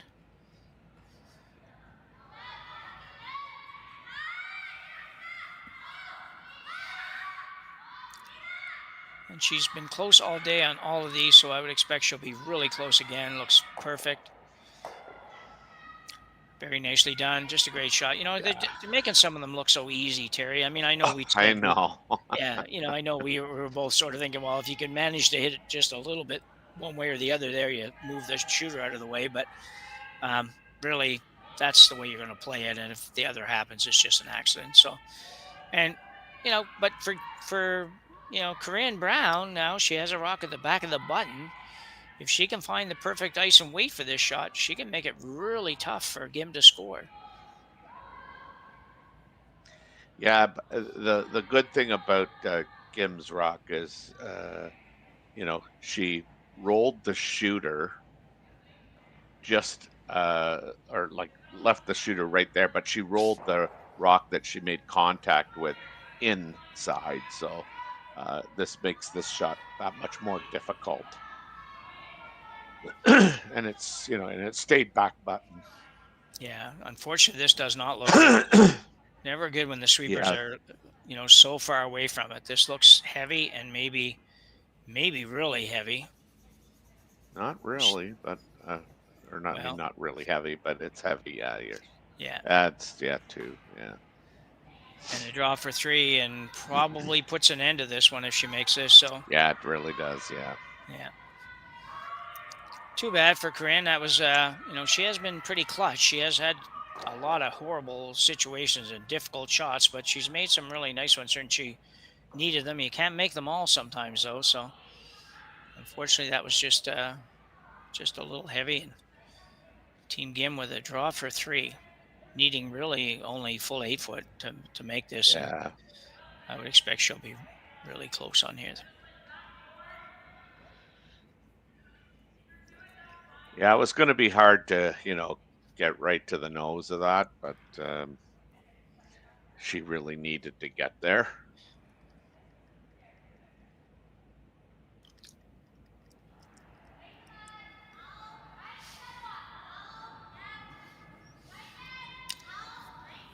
So Eunji Kim with her sweepers Suji Kim and Yeon Seol. Seol trying to make this shot for her and put it right on the tee line would be great. And coming in pretty nicely. Not too much of a problem for the skipper. She picks up 3. That's it. That's just so unfortunate, you know. But I mean, unfortunately for Brown, I mean, they had to gamble all out, and now, you know, you're down 9-3 and playing 6. I think we're done. Yeah, we were just stalling for a minute there to see if they were going to continue playing. They sure are having a discussion about it. We can hang in for a couple of seconds. They might decide it's the end of, you know, early in the morning. Maybe we go another end. It looks like they're going to. So Team Gim does pick up 3, as Terry said, takes a 9-3 lead as we go to end number 6 here at the Saville Grand Prix in Edmonton, Alberta on Curling Stadium. We'll be back after the break.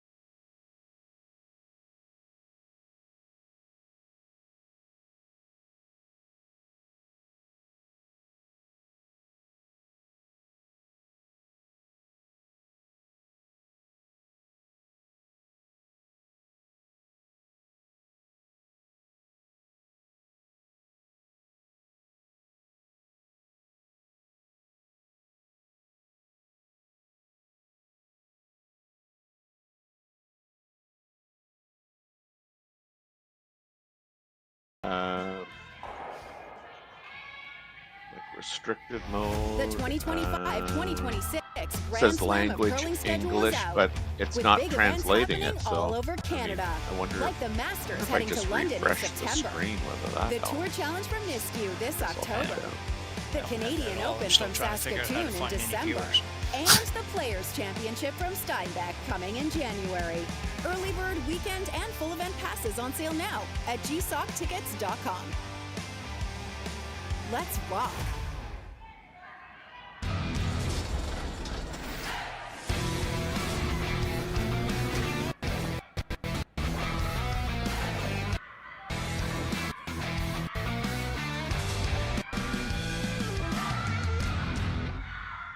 Live curling rocks. This November, the best are coming to Tahoe. Get your seats now at Com. But hurry, early bird pricing ends soon.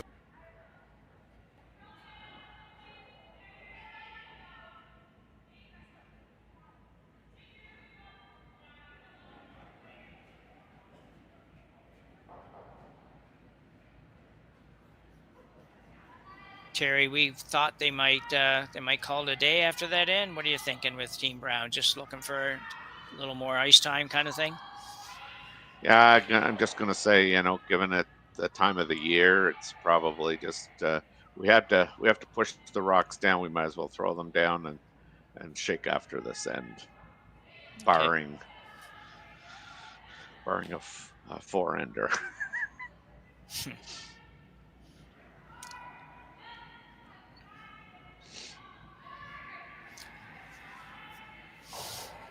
So just typical strategy here. Team Gim throws a couple in the house, lines them up pretty nicely. Actually, they've been really solid with that sort of situation all day. It's one of those things we talked before about the fact when the leads are playing well, you really don't notice them and don't probably give them enough credit sometimes. And when they're not, you do notice it. So in the case of even those two shots, pretty simple shots, you say, but if one of them goes a little bit deeper and the next one curls a foot and a half off the center line, all of a sudden it's like, wow, this is much more difficult than it needs to be. So good job for Lead Stone. Yeah. Yay. I think I probably would have, if I'm Corryn, I probably would have thrown up the double guards on the same side. Yeah, you bought into that, have you? I'm having a hard time buying into that strategy. So, but all kinds of people do. So, well, I just think when you're down like this, I mean, you have these corner guards, so you can always run them one way or the other and take the one that's the easiest. Whereas if you're double guarding, I think you still have a chance of potentially running one of the rocks into the center line or into the pile. So that's my only thinking is just. Well, that's fine. I appreciate hearing it. It's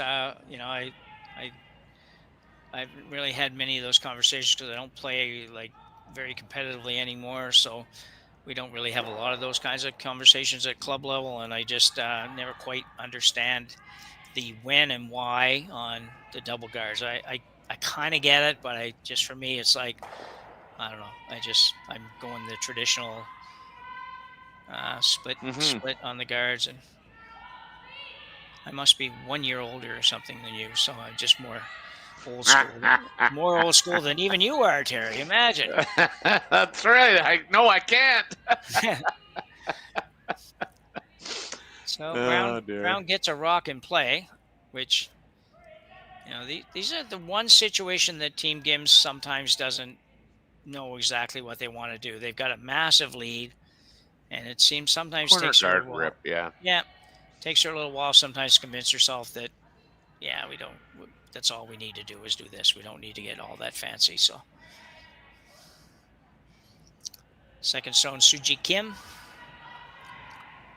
First of the two left-handers, or second of the two left-handers, I guess, maybe. And she is the second. Yeah, exactly. So we got the peel here. This one's going to roll through the port, right out the other side. Both girls on it pretty good. So well done. And definitely the right call, even though she did hesitate. She at one point thought she might draw, but yeah.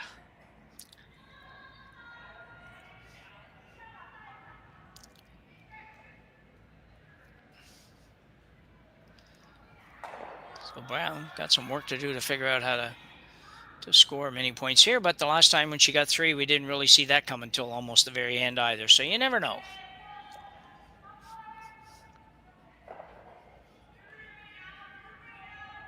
Optimism. Yeah.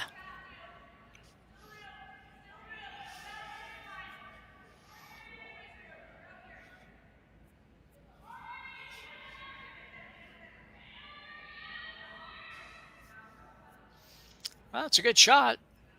It is.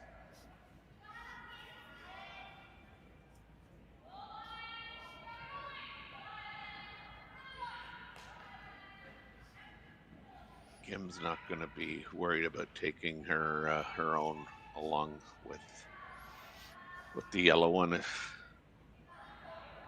it reduces the clutter in the house.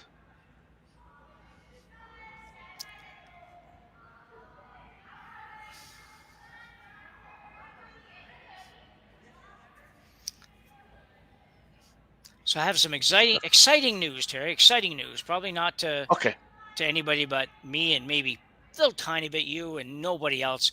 But I now have the chat working and I can actually see the messages. And I know there's how many people are watching now. And it really wasn't just 2 or 3 that I was getting before. So nice to see. And you figured this out all by yourself? Well, it depends on how you term figured out.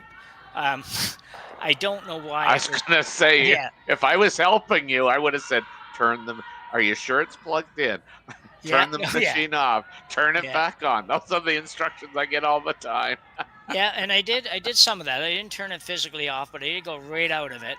And then I went back to the Curling Zone's line scores, and I popped on the little arrow for the other game that's on, and that gave me chat. So then I thought, well, we should be at least able to have that much technology. So I went back out, came back in, clicked on our little arrow, and sure enough, it's all there. It's all Korean. I understand none of it, but I'm happy to see that they're here and watching us, and I'm pleased to have some crowds and happy to be able to see that other than just commercials before. So thrilling moment here for myself on a Sunday morning. I love it. I love it. Doesn't take that much sometimes to get me excited. And this is my only game today, so I was kind of missing something with only not having anything and anybody to talk to other than you, which is, I get, thrilling enough. But we get to do it more often, so. Sorry about your luck. Yeah. Yeah. But our technical crew was, Rory McCluster was just saying, if you click on the 3 dots there and select translation, you can see what it actually says. I lost it. I don't know what happened. I don't have that feature anymore, but maybe it's one of those I got to go out and got to come back in. I don't know. I don't know. That I don't have. I don't have any. I'm on an iPad, and I don't on a regular Apple iPad. So I don't have the 3 dots, and the only 3 dots I have at the top are just for screen size or something, which I didn't know until 30 seconds ago either. So yeah. So another timeout. Yeah. And while we do have that, I'm just going to tell people that Rui Wang is up 6-4 against Taylor Reese Hansen.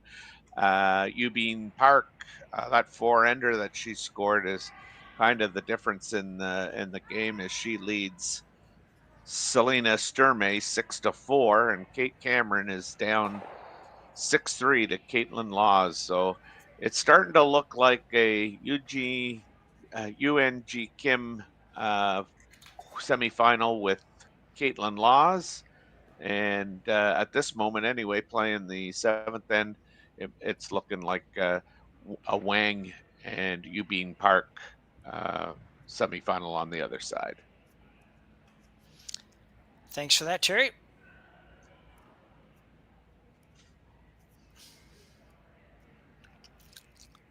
So hard here to even, to try to give your team a little bit of support and information on what to play here. It's just so difficult, and I don't know what they decided on. We'll see here in a minute. Look like some kind of a yellow on red, but it might not be a takeout. It might just be a tap. I'm not sure. We'll see in a second. Right. Oh, neither of the above, just a freeze. Yeah, it just looks like a freeze. Yeah. If you bump it, 5-6 inches, that's not Yeah. bad either. So.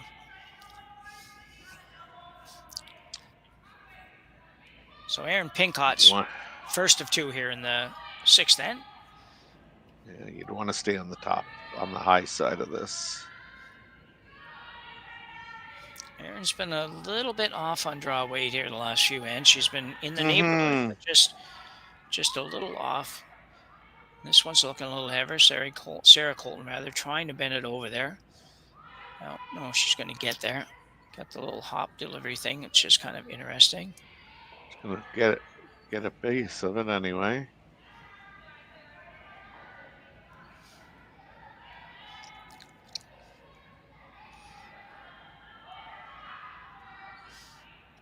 Not the end of the world. No. Okay, I'm looking at maybe playing her own red on the yellow, which I don't know exactly where that yellow goes, if it jams on the other yellow or not, but it's going to be some kind of a takeout. It's got to be some kind of a takeout here anyways, I think.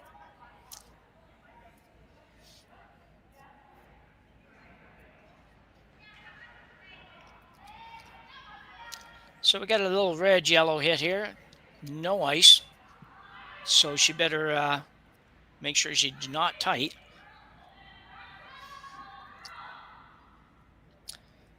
Third stone is Minji Kim.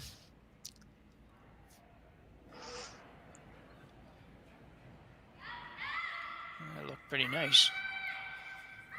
Going hard, though. Going really hard. Can they hold it there? They will not be able to hold it there.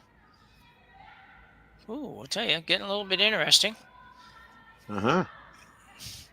I kind of wondered, it seemed, I just thought, that I figured you had to take a little bit of ice.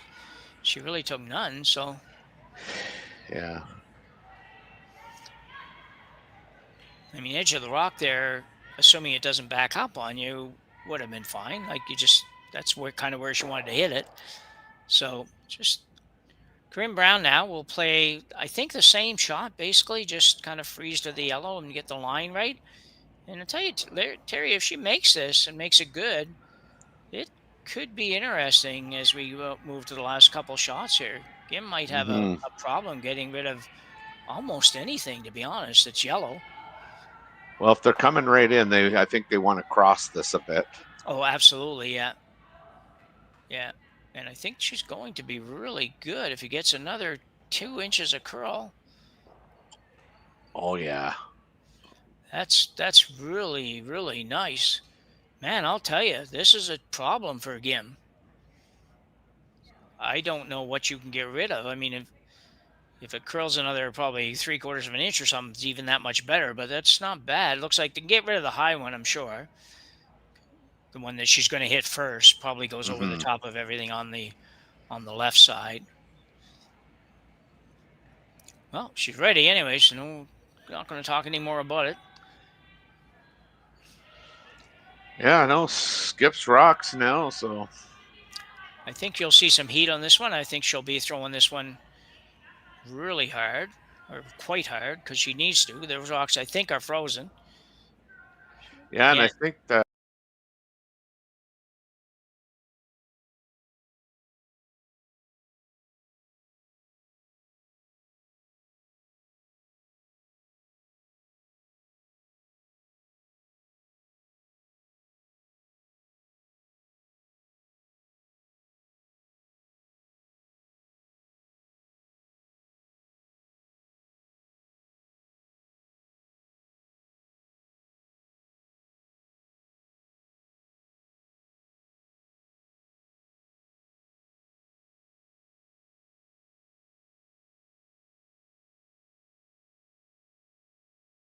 Broom, because it's just, just shouldn't. It doesn't have to do anything. It's not going to fall back as long as you just throw it straight. You're good. So Corryn Brown now with a real good opportunity. Admittedly, it might be a little tough to figure out how to get this red one out, but boy, I like it a lot better than I thought I would have liked it at the start of this end. I didn't think she'd ever get an opportunity to score 3 or more, and right now, Where do you go here, though, Terry? That's the big problem. Yeah, that's the difficulty because I don't think you can remove the red one, really. Yeah. I suppose if you made it perfect, you push the red one through that hole, and if you catch the yellow one, just a piece of it, it's gonna go back on the red one in the 8-foot. So where she has her room right now, yeah. Sorry, go ahead. So right now, I mean, you're sitting 3. I don't know how you protect 3, because Gim just runs the red one right in. Yeah.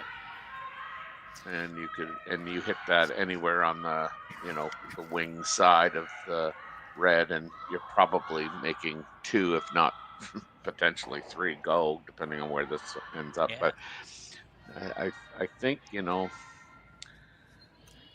this freeze on the yellow, lining up with that back red was my first thought. But again, recognizing, like you say, you're probably not leaving a hole, so Gim could come down and blast the red one and make sure she's going to get rid of a bunch, at least a rock or 2. Yes. Yeah. And Yeah. be in a good Yeah. position. So, but the options to me are like, I'm trying to think of what options. You could actually guard the red one, let her whack away at something else, but that means you probably aren't going to get as many as you wanted to get. I don't know. This is a tough call. Yeah, I mean, so I first thought about, like you said, my first thought was, I wonder if you just guard the red one. Yeah. It scares me leaving the red one accessible is the only problem. And Yes. like you say, she could hit the red one, but that would be just scary and risky and could take the whole end away is a problem. But popping it through the hole, it doesn't look too bad. This is going to be okay. She's going to put it where she wants it, which is going to be just on the inside edge of the yellow, I think. Oh, it's over curling a little bit. No, I think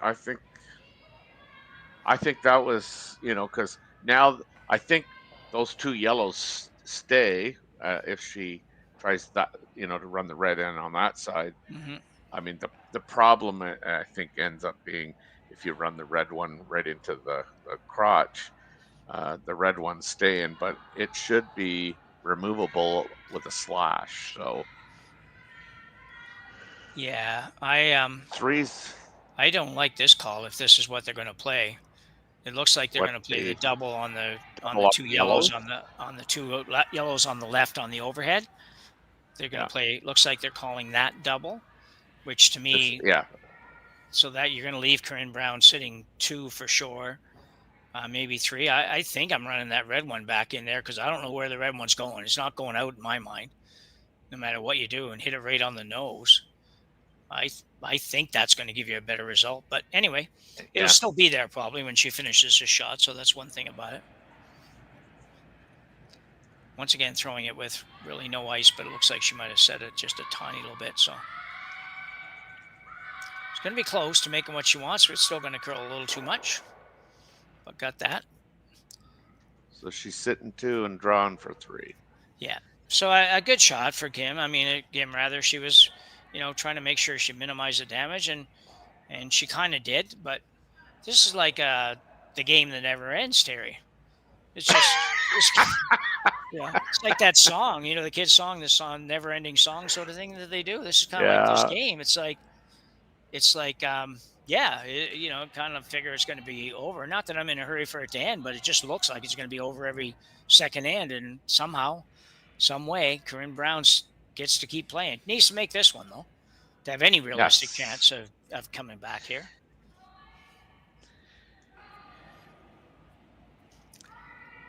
Yeah, down 3 is better than down 4. Yeah. Reminder, everyone, that when this game ends, we are going to switch you over to the Brad Jacobs Reed Carruthers semifinal game in Okotoks. Oh, really? Yeah. I don't know exactly how they do that, but I think it should just switch on your screen and you should have it. So, and this is a good draw. She's got her 3, Jim. Yeah, just well done. Nice draw.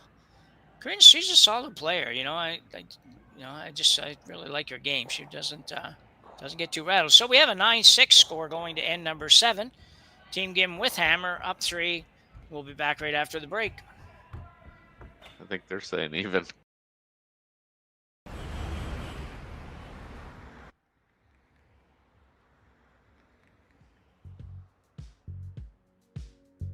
That's life. That's what all the people say.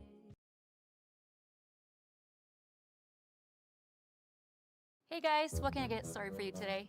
Bananas away, regular? And I'll have the rip berry, but can I get vanilla oat milk and I'll add spinach and ginger? And can I substitute the raspberries for strawberries? Also add the chia and hemp seed, and definitely have the power booster and the collagen booster. And can I get that blended twice? Wow. For Alicia, Custom Chaos? One of a kind. You're one of a kind. Blister juice, freshly made your way.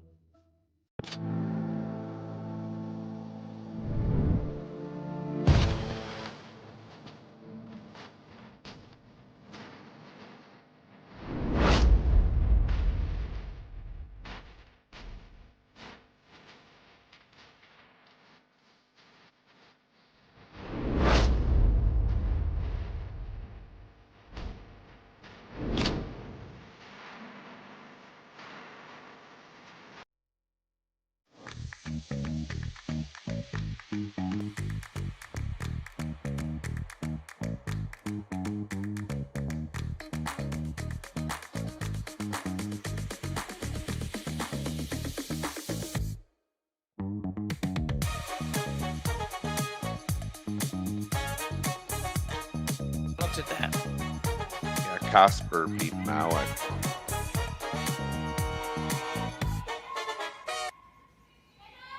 Wow. Casper out of the U.S. Oh, we're back. Yep.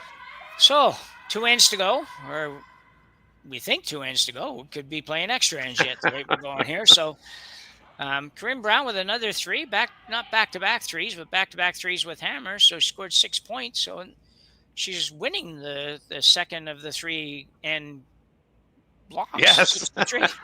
That's the good news for Corryn, but she is down 9-6 here, and Team Gim having hammer and 7. Still a long way back for Team Brown, Terry. They honestly can't afford to do much less than steal 1, maybe 2 in this end to have a shot here in the last end. But you know what? They're still playing, and they're still within reach, which, half an hour ago we wouldn't have thought was possible. So good for them. That's right. And I think, like you said, I mean, if you steal 1, you can play 8. If you steal 2, you can for sure play 8. Yeah, exactly. Yeah. This one's over curling, I think. Or no, I guess that's probably about where they wanted to be, was on that center line. Center line, yeah. It's funny, none of those rocks are in the overhead picture, if that's our end, which I assume it is. So, there we are. Yeah, there they are. Yeah. All right.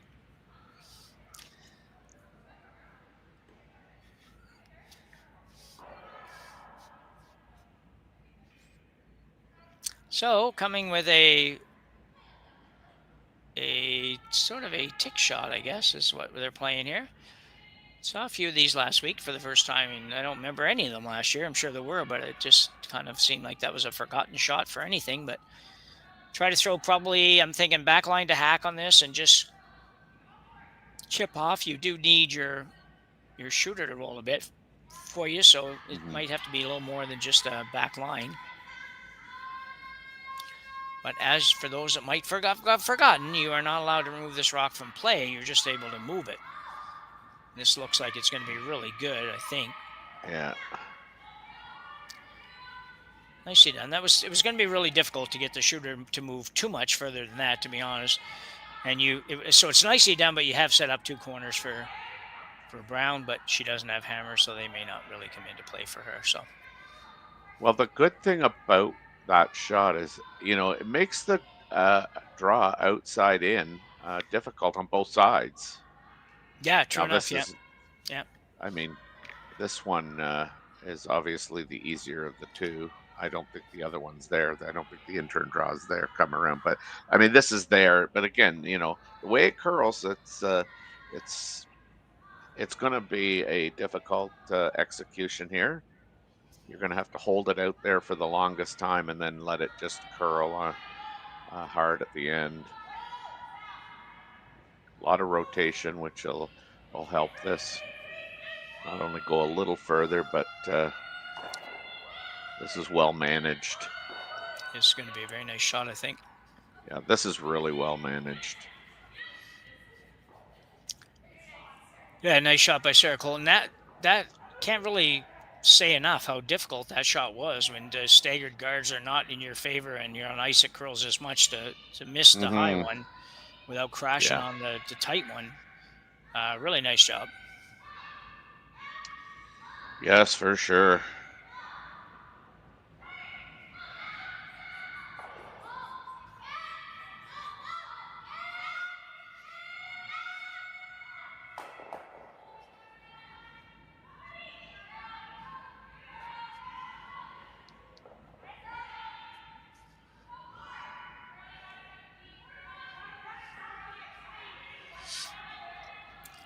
So we get rid of a guard. Corryn Brown now will try to put another guard up on the center line. Toughest part for Corryn here is that she recognizes too that stealing, you kind of do need to steal two. But you kind of, as you mentioned earlier, sort of have to solidify the one before you can get two. Yeah, I mean, I think you skip this to steal one right up until, kind of your last rock, and then reevaluate the situation to see if there's anywhere you can put a rock that might get you the potential steal of two. This is just going to curl a tiny bit.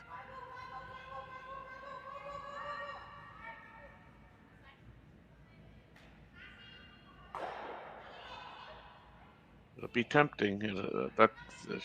She's not going to fall for it, though.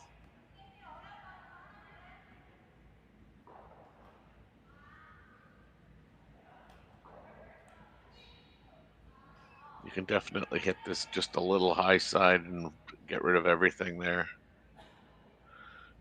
I don't know whether she's chosen that or straight peel. And this, now she would have to hit it a little low side, but they all go. Oh yeah, she's crossing this.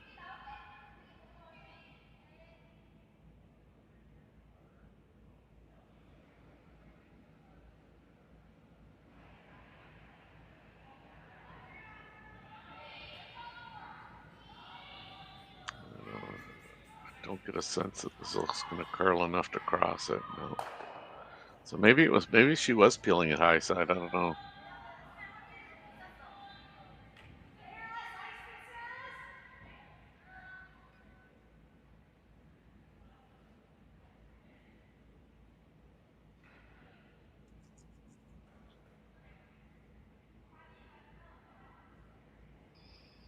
We're going to just replace the guard.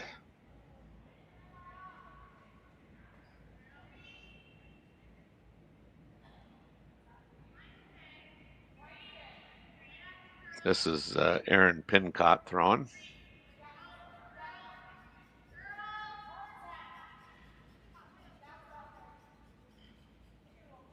Chest chap off, yeah.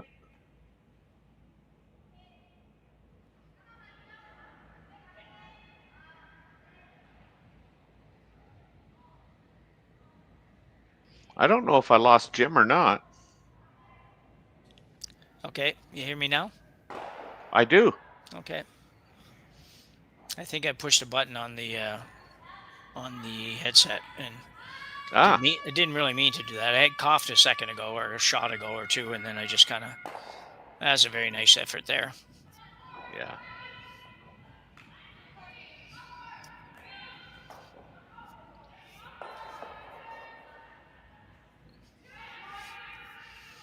Now, NJ Gim's third, Minjin Gim, will tackle the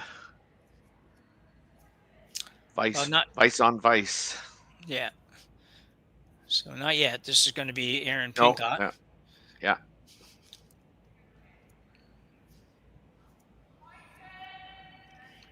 A little harder now. The guard's got to be that much better because you don't have that second one helping you out a little bit. That's right.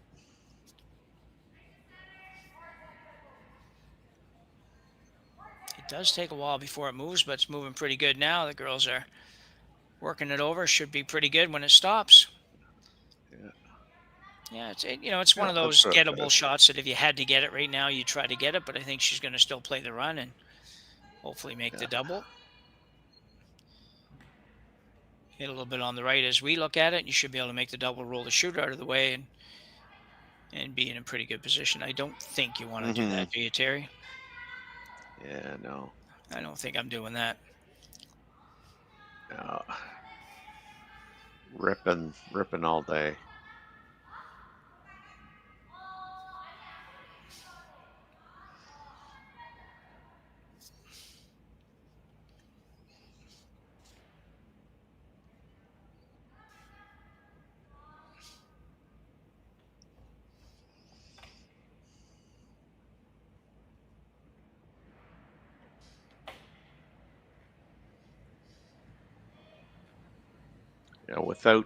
Without percentages in front of me. I mean, I don't know about you, Jim, but I feel that the front ends have kind of both been about equal. And again, just an opinion without anything to back it up. I think Minji Kim has outplayed Erin Pincott at the third level. Yeah, I would probably think that that's fair. Erin's just had, she's had probably three or four shots that were close but didn't work out, and really shots that didn't change the end in a positive way. So that's probably correct. Well, I'll take probably. Yeah, because I don't know. I just don't want to be like committed if we're wrong. I'd rather be able to blame it on you than me. So well, and that you can do. yeah.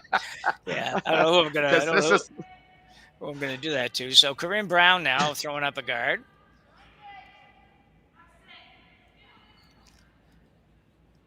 It might be tempting here to not guard this perfectly and see if you can entice her to try to come around and play something on the back one. If she ever misses, there's your chance to steal two. So,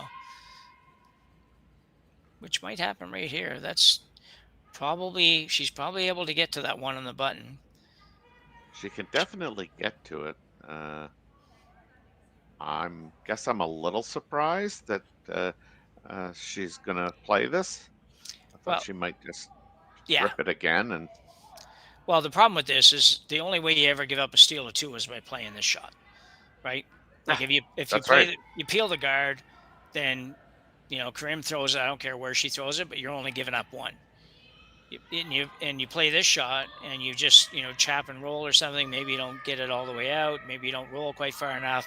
All of a sudden, you're looking at two on your last shot, and you don't need to be. Like with a 3-point lead, let's make sure I'm only looking at one on my next one. And if I peel the guard, that's all I'm really looking at. I mean, she might come around a corner or something, say two, but it's going to be wide open. So, yeah, I'm with you. I think, I don't know. I think this is a much riskier shot. Well, I think you nailed it. I mean, the only way I think you're in trouble is if you allow her to steal two, and this is definitely the only way that she was going to steal.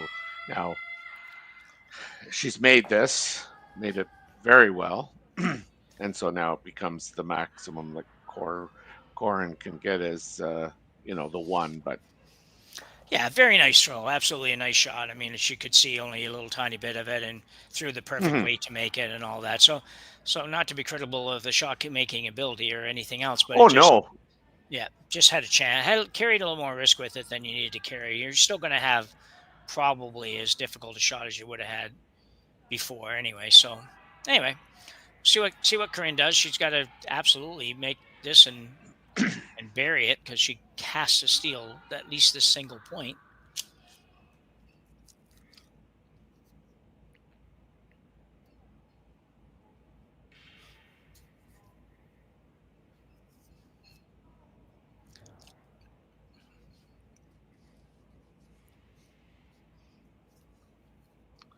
So Brown's last rock here, throwing an in-turn hit, hoping to get a roll underneath and make the last shot of Gim a little bit more difficult.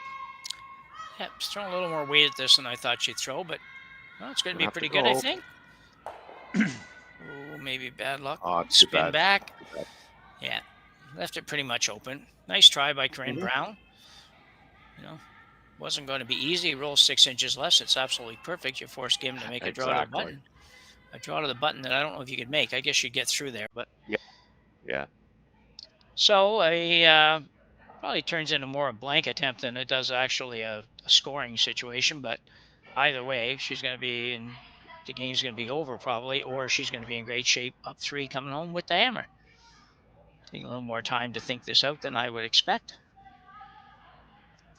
This is the shot, that out turn that they don't take very much ice on this. They count on the sweepers being able to kind of straighten it right up or back it up. It's just not a lot. I don't know why. I just like to see another inch or something of ice here. If I could throw it like these guys, where I know I'm not going to have to worry about missing the broom by 3 inches, I think I'm taking another inch or something here. So anyway. I mentioned this yesterday. I found it interesting that the second, the front end usually clears the path from the hog line into the thrower, whereas this Korean team, there's one gal, the front end is always cleaning, from the hog line in. Ooh, so guess what? Good thing she didn't take any more ice. Maybe. Yeah. So we have a blank end here in end number 7, and Uijeongbu of Korea will take a 3-point lead into the final end against Corryn Brown. We'll be back right after the break.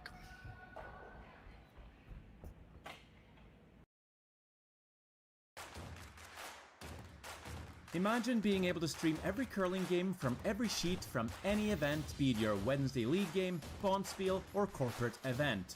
Curling Stadium offers an all-inclusive streaming solution featuring high-quality cameras, ease of use, great reliability, and minimal installation. Offering your sponsors customizable ad space on your streamed curling games and being able to sell video packages to your corporate events for increased revenue. With Curling Stadium, you can stream to any device, be it your mobile phone, tablet, or computer. Push the feed to your desired platform, be it Facebook, YouTube, or any other social media. Curling Stadium is simply the way forward. Where it's commonplace in other sports to televise every game, we want to do the same. Curling is a global sport, and it's time it gets the coverage it needs. Make your curling club the next Curling Stadium. The rock faces around Lake Tahoe are legendary. But this fall, new ones will emerge in the Tahoe Basin. Pullman, Mowat, Gushu, and more. November 4th through 9th, the Grand Slam of Curling's first ever event in the U.S. is coming to Lake Tahoe, where the greatest rock stars on earth unite for 6 days of incredible curling, celebrity appearances, and après curl parties you won't want to miss. Get your tickets at thegrandslamofcurling.com. Let's rock. Good to not give up 3, and then all of a sudden you give up 4. So, I don't know.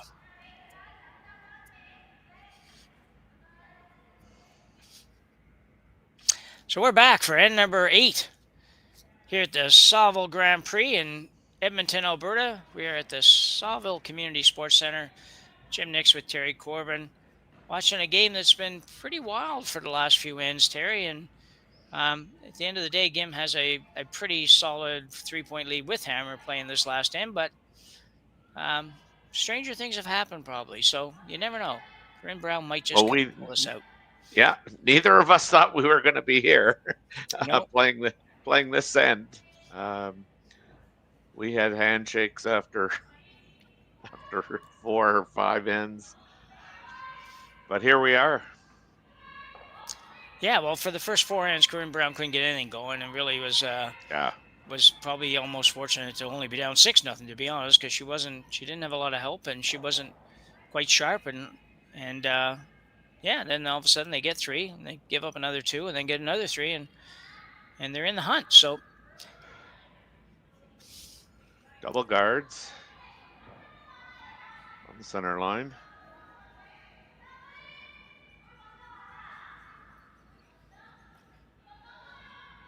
Yeah, I would like to have got it there, but it's okay. Yeah, couldn't quite get there, but You see the tick shot coming, though. Looks like a hack weight call. She's trying to get across the face of this, maybe, or I'm not sure, but whatever. She is playing a tick shot, one side or the other.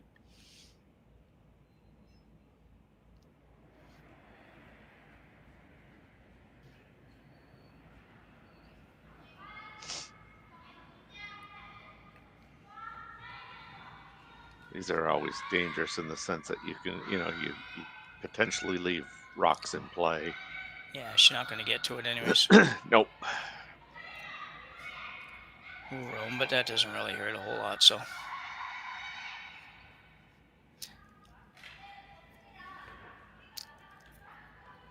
So Corryn now coming around the guards. I guess, Terry, you go around the first time and hope that they don't make the double peel and just get one and probably throw one more guard back up and hope for the same thing, and then come around again and just pray after that, because it's going to be you're going to need one or two wide open misses to pull this out. Right. But you just make them as difficult as you can. That's all you can do. That's right.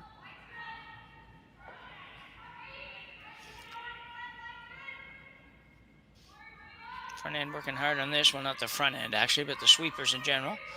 You need to sneak it by. It's going to be a little on the light side. Yeah. Well, puts another guard out there, but not terribly helpful.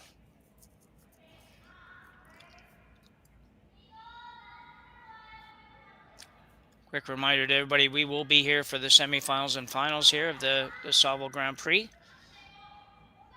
And we will have commentary on all three of those games, I think. So look forward to seeing you the rest of the day here on Curling Stadium, Edmonton.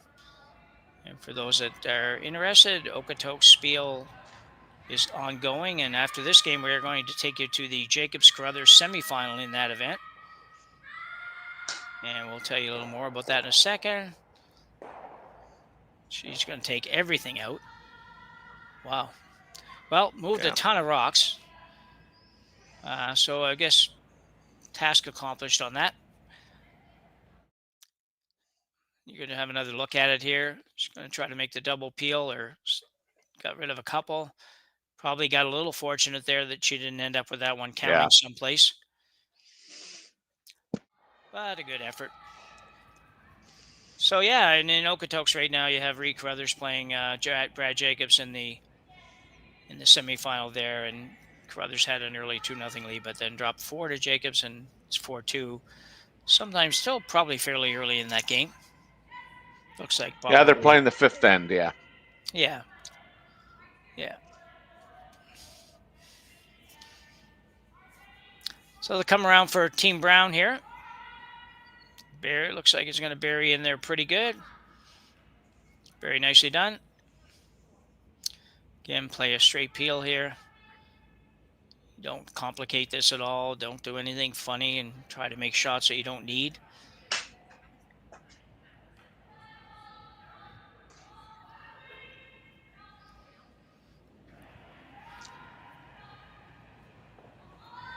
Yeah, just keep it simple. Hit and go. You've got the hammer. You don't need to try and run that back and make the double. No, usually what happens there, the two bad things can happen. You run it straight back and nose it, and that doesn't help you.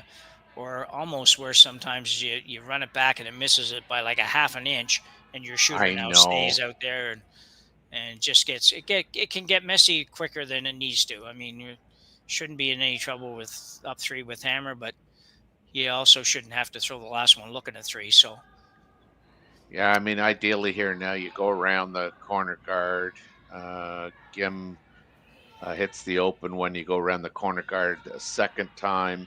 She rips the guard and you take out the shot rock.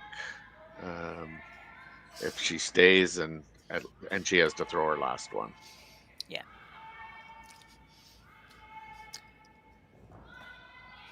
And what happens on the last one, Terry? Then we don't even need to keep watching. So is she going to make that last one? I think so. Yeah, I do too. Yeah. So this may be interesting. I mean, because, Sorry, I was just going to say, it Because should be interesting. Do you peel a guard or hit the one in the house? I think because she's sitting too, you have to hit it, don't you? well, that's what I say. I mean, and then you go around the corner guard again. She rips Yeah. the corner guard, and then she's going to look at 3 on her last rock, and Yeah. I mean, one of them will be wide open. Yeah.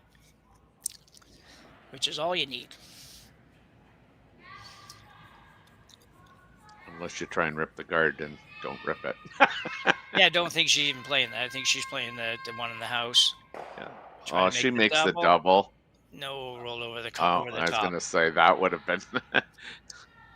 Yeah, I kind of hope that was an accident. They weren't really trying to make the double because, Yeah, wow. you know, you'd like to stay there somewhere, so she didn't get a chance to, like you say, bury 2 behind the corner now. But still pretty safe for Team Gimp.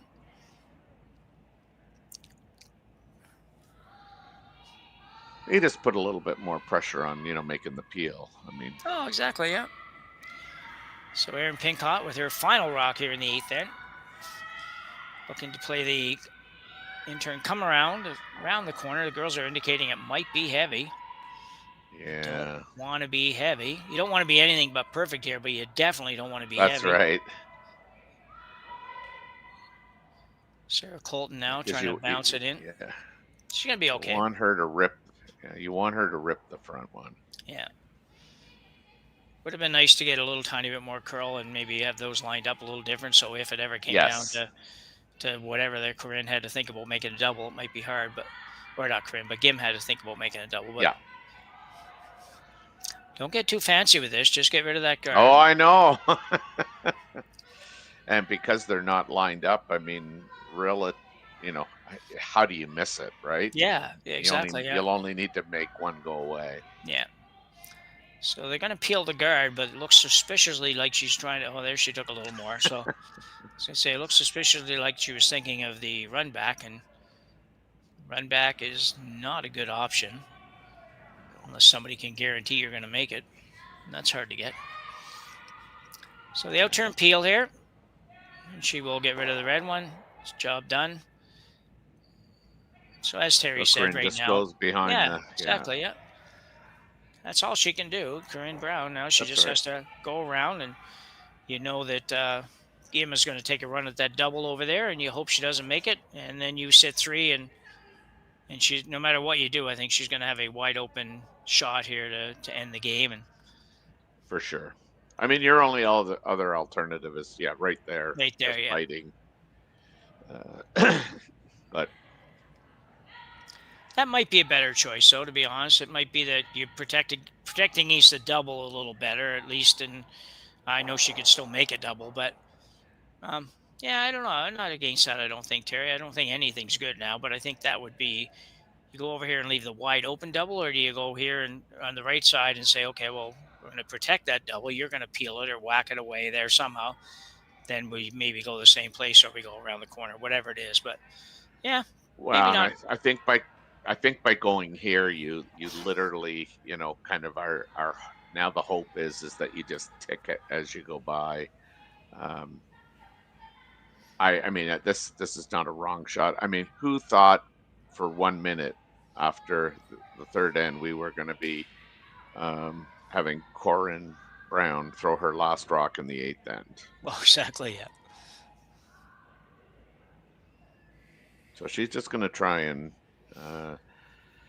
throw an intern draw, just get to the top of the house.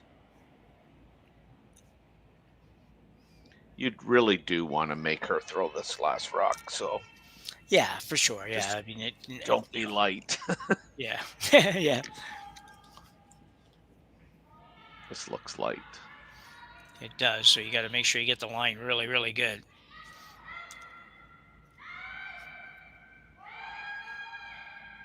Oh, maybe she was playing it light. I don't know. I mean, I think now you play. Yeah, she's Yeah, just playing hit the this. back So. one, yeah. Hit anything back there, just make sure you hit something. But again, I'd be so inclined to peel that corner myself.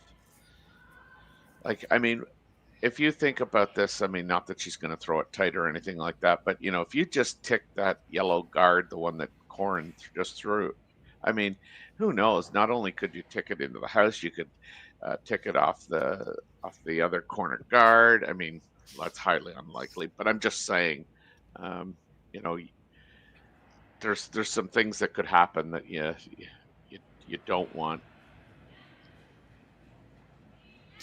Yeah, I think it's I kind of hear you, and I'm kind of thinking, well, if you make contact with that one at all, this is the problem here. Is if you just happen to touch. The bigger problem for me is if you ever had to just touch that one, the high one there. That's what and that was close.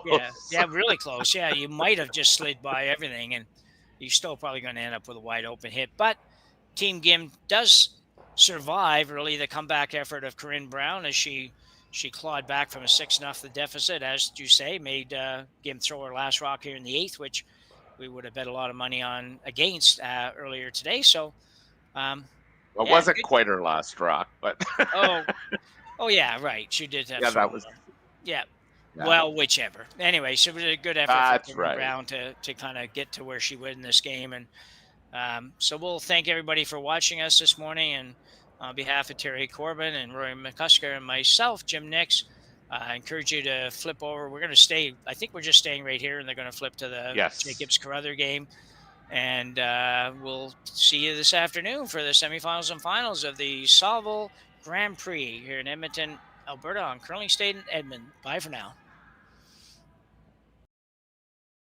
Live curling rocks. And this November, the best in the world are coming to Tahoe. Get your seats now at gsoctickets.com. But hurry, early bird pricing ends soon.